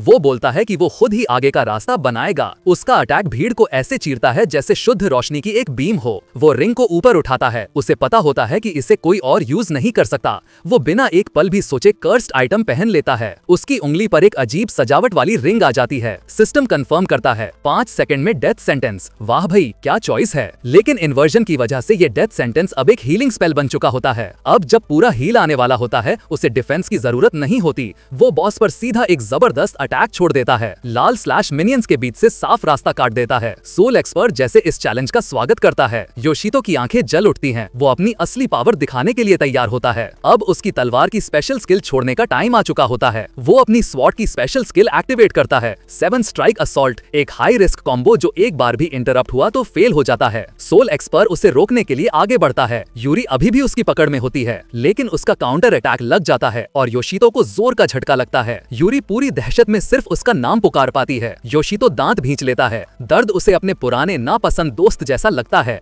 लेकिन रिंग का कर्स तुरंत काम करता है और उसके घाव पल भर में भर जाते हैं। वो फिर से अपनी तलवार नीचे गिराकर रिलेंटलेस अटैक जारी रखता है। अब उसे हर 5 सेकंड में फुल हील मिल रहा होता है। बिल्कुल ही टूटा हुआ बिल्ड लगता है। सोल एक्सपर्ट उसके इस नए पार्टी ट्रिक से बिल्कुल भी इंप्रेस नहीं होता। योशितो फिर से एनर्जी का एक और जबरदस्त वार छोड़ देता है। रिंग का डेथ टाइमर आखिर 0 पर पहुंचता है और इन्वर्जन एक बार फिर अपना टेढ़ा पर खूबसूरत जादू दिखा देता है। सिस्टम कंफर्म करता है कि डेथ सेंटेंस अब फुल रिकवरी बन चुका होता है। वो उसके अटैक अब इतने तेज हो जाते हैं कि सब कुछ एक ब्लर बन जाता है। कोई भी उसके वार रोक नहीं पाता। गार्डियन घोषणा करता है कि अगला अटैक उसका आखिरी होगा। योशितो एक पागल सी कॉन्फिडेंट मुस्कान के साथ चैलेंज स्वीकार करता है। वो अपनी अल्टीमेट स्किल छोड़ देता है, एक जबरदस्त चेन ब्लूम। अटैक की ताकत से हवा तक टूट जाती है। सोल एक्सपोन पूरी तरह से चमकती रोशनी में डूब जाता है। उसका अंधेरा सा जिस्म धीरे धीरे बिखरने लगता है। मॉन्स्टर के खत्म होते ही यूरी आसमान से नीचे गिरने लगती है, सीधा ठंडे सख्त फ्लोर की तरह। लेकिन एक पैर मजबूत हाथों ने उसे समय पर पकड़ लिया। वो आंखें खोलकर देखती है, योशितो, उसका अनजाना पर असली सेवियर। वो हल्की सी मुस्कान देता है, बस इतना कि वो ठीक है। माना तुरंत याद दिलाती है कि अभी भी उनके पास टाइमर चल रहा है। रोमांस बाद में। योशितो जल्दी से होली वाटर लगाता है और कर्स मिटा देता है। उसके दिमाग में मॉन्स्टर के चालाक टाइमिंग और उस रिंग का सोच आता है जिसने मौत को उसका सबसे बड़ा हथियार बना दिया। लेकिन जीत के साथ एक अजीब साइड इफेक्ट आता है। रिंग से काली एनर्जी निकलकर योशितो को घेर लेती है। वो दांत भींचकर इस अचानक पावर सर्ज को बर्दाश्त करता है। दोनों लड़कियां देखती हैं, सोचती हैं क्या उनका दोस्त अब फटने वाला है। योशितो घबरा जाता है जब उसे समझ आता है कि कर्स्ड आइटम अब उसकी उंगली से निकल ही नहीं रहा। क्लीन गेटवे गया काम से। रिंग अब तेज अजीब रोशनी में चमकने लगती है। योशितो पसीने में भीग जाता है, आर्टिफैक्ट के रहम पर छोड़ा हुआ। लेकिन डर के बीच एक नई समझ उसके अंदर उभर कर आती है। सिस्टम कंफर्म करता है कि रिंग इवॉल्व होकर एक नई कोरोडेड फॉर्म में बदल गई है। वो अपनी पार्टी को सब समझाने की कोशिश करता है जो चिंतित खड़ी होती है। अब इसे पता चलता है कि सिस्टम मेन्यू से वो आइटम को अनइक्विप कर सकता है। क्राइसिस खत्म होते ही वो सोचता है अब अगला कदम क्या होगा। माना डिसाइड करती है कि यूरी के लिए आज काफी हो गया। यूरी शर्माते हुए माफी मांगती है, सोचती है कि वो टीम के लिए बोझ थी। लेकिन माना उसे तुरंत तसल्ली देती है और एक नया प्लान बनाने लगती है। यूरी अपना हिम्मत इकट्ठा करती है, कसम खाती है कि वो सबसे अच्छी लूट गैदरर बनेगी। थोड़ा अजीब पर इम्प्रेसिव गोल। वो अपने नए जोश के साथ बचे हुए स्केलेटन्स पर टूट पड़ती है। उसके दोस्त बस थके हुए उसे देखते रहते हैं, उसकी इनफाइनाइट एनर्जी से परेशान। अब टावर पूरी तरह खुल चुका होता है और फैनी की जीत की असली शुरुआत होती है। सिर्फ एक हफ्ते में चैलेंजर्स 30th फ्लोर के बॉस तक पहुंच जाते हैं। ब्यूरो में वापस योशितो एक शांत पल का मजा ले रहा होता है। वो अपनी कॉफी रखकर थोड़ा आराम करता है। अकेला बैठा एक तजुर्बाकार चैलेंजर सोच में डूबा हुआ, लेकिन उसकी शांति पास के टेबल से आने वाली फुसफुसाहट तोड़ देती है। दूसरे चैलेंजर्स फैनी के सील्ड बॉस रूम के बारे में बात कर रहे होते हैं। तब एक पहचानी आवाज उसका नाम लेती है, उसका ध्यान तोड़ देती है। माना और यूरी वहां आती हैं अपने अगले एडवेंचर के लिए तैयार। वो उससे दूर के बारे में पूछती हैं, लेकिन उसे खोलने का तरीका अभी भी एक राज है। माना हंसते हुए कहती है कि उसके पास एक सीक्रेट वेपन है, एक दोस्त से मिली हॉट टिप। वो तुरंत योशितो को चुप रहने का इशारा करती है ताकि उनका राज लीक ना हो। वो उसके करीब झुकती है और धीरे से एक अजीब क्लू बोलती है, प्रूफ ऑफ मेनी डेथ्स और raise the proof of decay. Yoshito बिल्कुल कंफ्यूज रह जाता है। माना भी मानती है कि उसे भी कुछ समझ नहीं आया। तीनों मिलकर डिसाइड करते हैं कि ये हिंट पूरी बकवास पोएट्री है। लेकिन तब यूरी एक इंपॉर्टेंट बात बताती है, कई चैलेंजर्स को ऐसे रिंग्स मिले हैं जिनमें डेथ इफेक्ट होता है। माना तुरंत योशितो से पूछती है क्या उसके पास भी एक है। वो हाँ में सिर हिलाता है, कहता है हर इंसान को एक ही मिलता है। लेकिन यूरी कहती है कि रिंग होने के बाद भी डोर खुली नहीं। योशितो खड़ा होता है, उसके दिमाग में एक नया थियरी बन रहा होता है। वो घोषणा करता है हम वापस पेफेनिया जा रहे हैं। उसका यकीन है कि उसकी इवॉल्व्ड रिंग ही की है। वो ड्रामा करते हुए कहता है ये मेरी मैजिक की है। लगता है थिएट्रिक्स अब उसका नया स्टाइल बन गया है। जब वो 30th फ्लोर पहुंचते हैं, माहौल में एक्साइटमेंट घुल जाती है। लेकिन योशितो के दिमाग में डाउट आता है, अगर वो गलत हुआ तो उसके दोस्त अब भी उसके मैजिक की वाले क्रिंजी लाइन पर अटके हुए होते हैं। योशितो समझाता है कि उसकी रिंग सबसे अलग है क्योंकि उसने उसके डेथ इफेक्ट को लिमिट तक पुश किया था। यूरी शॉक हो जाती है, उसे याद आता है कि उसने जानबूझकर एक डेथ कर्स एक्टिवेट किया था। वो उसकी रिवाइवल स्किल को याद करती है, जबकि माना बस हाथ सर पर रख के उसकी स्टुपिडिटी पर सांस भरती है। योशितो समझाता है कि उसने इन्वर्जन से बचा लिया था और तभी सब कुछ वापस हिंट से जुड़ जाता है। Decade ring he proof of many deaths है। दोनों लड़कियां उसकी ब्रिलियंट सोच देखकर हैरान रह जाती हैं। योशितो थोड़ा शर्मिंदा हो जाता है, उसे लगता है शायद उसने अपनी स्मार्टनेस ज्यादा ही बेच दी। लेकिन अब उसे अपनी थियरी टेस्ट करनी ही पड़ेगी। उसकी पूरी रेप्यूटेशन अब एक रिंग पर टिकी होती है। दूसरे चैलेंजर्स पहले ट्राई कर चुके और फेल हुए थे, लेकिन योशितो अपनी खुद की पेश करता है, एक ऐसी पास जो मौत से बनी है। वो हाथ बढ़ाकर अपनी थियरी को टेस्ट करता है। एक लंबा ऑकवर्ड सा मोमेंट गुजरता है और बिल्कुल कुछ भी नहीं होता। योशितो शर्मिंदा होकर मानता है कि शायद वो गलत था।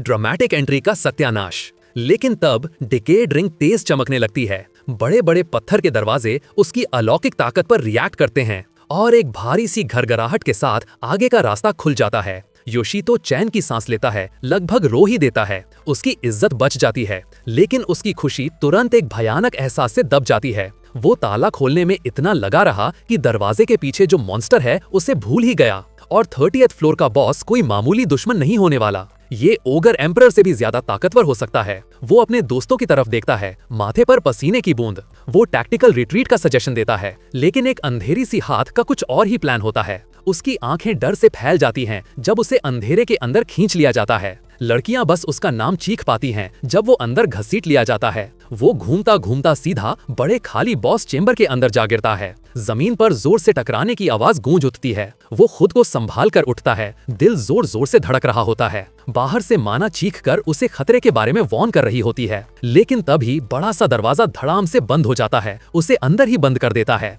एक जबरदस्त मैजिक बैरियर लग जाता है, मतलब अब कोई बैकअप नहीं आने वाला। उसका दिल डूब जाता है, वो बिल्कुल अकेला है। एक घूमते हुए वॉटेक्स से इस फ्लोर का मालिक निकल कर आता है। एक बड़ा सा धाका पहने जिस्म जिसके आसपास खौफनाक ऑरा फैला होता है। उसके कपड़े की छाया से एक हड्डी का हाथ बाहर निकलता है। 30th फ्लोर का गार्डियन अपना असली रूप दिखा देता है। योशितो अकेला खड़ा है, नए खतरे का सामना करने के लिए तैयार। क्रीचर नीचे झांकता है, चेहरा अंधेरे में छुपा हुआ, जैसे फैसला सुनाने वाला हो। बॉस अपनी स्टाफ जमीन पर तपकाता है। ये बिना शब्दों के जंग का ऐलान होता है। नीली एनर्जी की एक लहर पूरे चेंबर में फैल जाती है। हवा तक उसकी अलौकिक ताकत से कड़कने लगती है, लेकिन योशितो उसकी आंखों में आंख डालकर देखता है, बिना डरे। वो जानता है कि अब सीधा सामने से ही लड़ना होगा। बाहर उसके दोस्त बस देख और इंतजार ही कर सकते हैं, डरा हुआ सांस रोके हुए। सिस्टम दुश्मन को पहचान लेता है, एल्डर बोन प्रीस्ट, और वो मेहमान पाकर बहुत बहुत खुश लग रहा होता है। वो ऊपर से सोल फायर की बारिश कर देता है, लेकिन ये सिर्फ एनर्जी ब्लास्ट नहीं होता। बॉस जमीन से ही अपनी फौज बुला रहा होता है। सिस्टम कंफर्म करता है, फॉलोअर स्केलेटन्स की पूरी लीजन। योशितो समझ जाता है ये बॉस समनर टाइप है, बिल्कुल क्लासिक आरपीजी का भयानक दुश्मन। अगर ये लड़ाई ज्यादा लंबी चली तो वो नुकसान में रहेगा। स्केलेटन्स एक पल भी बर्बाद नहीं करते और मिलकर अटैक कर देते हैं। वो छोटे दुश्मनों को इग्नोर करके सीधा सिर्स को निशाना बनाने का फैसला करता है, एक वार में सबको खत्म करने के लिए। वो एक ब्लर बनकर मैजिक हमलों के बीच से निकलता है, लेकिन उसका अटैक एक ना टूटने वाली डिफेंस से टकरा जाता है। प्रीस्ट जैसे उसके हर मूव को पहले से ही जान रहा हो। वो फिसलते हुए पीछे हटता है, समझ जाता है कि ये डिफेंस तोड़ना मुश्किल है, और इसी एक पल की झिझक में होड़ उस पर टूट पड़ता है। एक तलवार लगती है, तेज जलन वाली दर्द की लकीर। दर्द बिल्कुल असली होता है, जाना पहचाना पर बिल्कुल नापसंद एहसास। मिनियंस उसके ऊपर मंडराने लगते हैं, काम खत्म करने के लिए तैयार, और सिस्टम शांत अंदाज में एक और गेम ओवर सुना देता है। पेनाल्टी लगती है और इन्वर्जन अपना काम करता है। वो फिर से अपने पांव पर खड़ा हो जाता है, पहले से ज्यादा तेज और ताकतवर। अब उसकी तलवार उनकी डिफेंस को आसानी से तोड़ देती है। बोन प्रीस्ट बस घूर कर देख पाता है, उसका प्लान पल भर में बिखर जाता है। योशितो दांत भींच लेता है, हर सेकंड के साथ प्रेशर बढ़ता जाता है। वो समझ जाता है कि ये स्केलेटन्स सिर्फ हड्डियों का ढेर होने के बावजूद काफी ज्यादा मजबूत हैं। हर पैरी अब जिंदा मुर्दा होड़ के खिलाफ एक जान तोड़ संघर्ष बन जाता है, और उसे जल्दी ही एहसास हो जाता है कि गिनती उसके बिल्कुल खिलाफ है। ये लड़ाई वो अकेला जीत ही नहीं सकता। स्केलेटन्स उस पर झुंड बनाकर चढ़ दौड़ते हैं। उनकी हड्डी वाली पकड़ लोहे के बंधन जैसी होती है। वो जमीन पर दबा दिया जाता है, पूरी तरह से हिल भी नहीं पाता। वो बस अपनी लाचारी को गाली दे सकता है। होड़ के बीच से एक और ज्यादा ताकतवर मिनियन निकलकर सामने आता है। यहाँ तक कि बोन प्रीस्ट भी इस अचानक पलटे को देखकर हैरान हो जाता है, लेकिन बिल्कुल सही वक्त पर उसका बैकअप पार्टी में घुस पड़ता है। यूरी एक जबरदस्त शुद्धि वाला मैजिक ब्लास्ट छोड़ती है। वो जीत की चीख मारती है, सोचती है कि लड़ाई खत्म हो गई, लेकिन उसकी खुशी हल्का सा बोले तो बहुत जल्दी टूट जाती है। जमीन खुद एक भारी स्केलेटल जबड़ा बनकर फट पड़ती है। हारे हुए मिनियंस फिर से उठ खड़े होते हैं, उनकी आंखें नई ताकत से चमक रही होती हैं। अब लड़कियां भी फंस जाती हैं, चारों तरफ से घेरी हुई, निकलने का कोई रास्ता नहीं। योशितो तड़पता है, उसे पता है कि अब उसके दोस्त भयानक खतरे में हैं। उसकी आंखें उन्हें बचाने वाली एक पागल सी आग से जलने लगती हैं, लेकिन बोन प्रीस्ट के दिमाग में उसके लिए एक खास तरह की यातना तैयार होती है।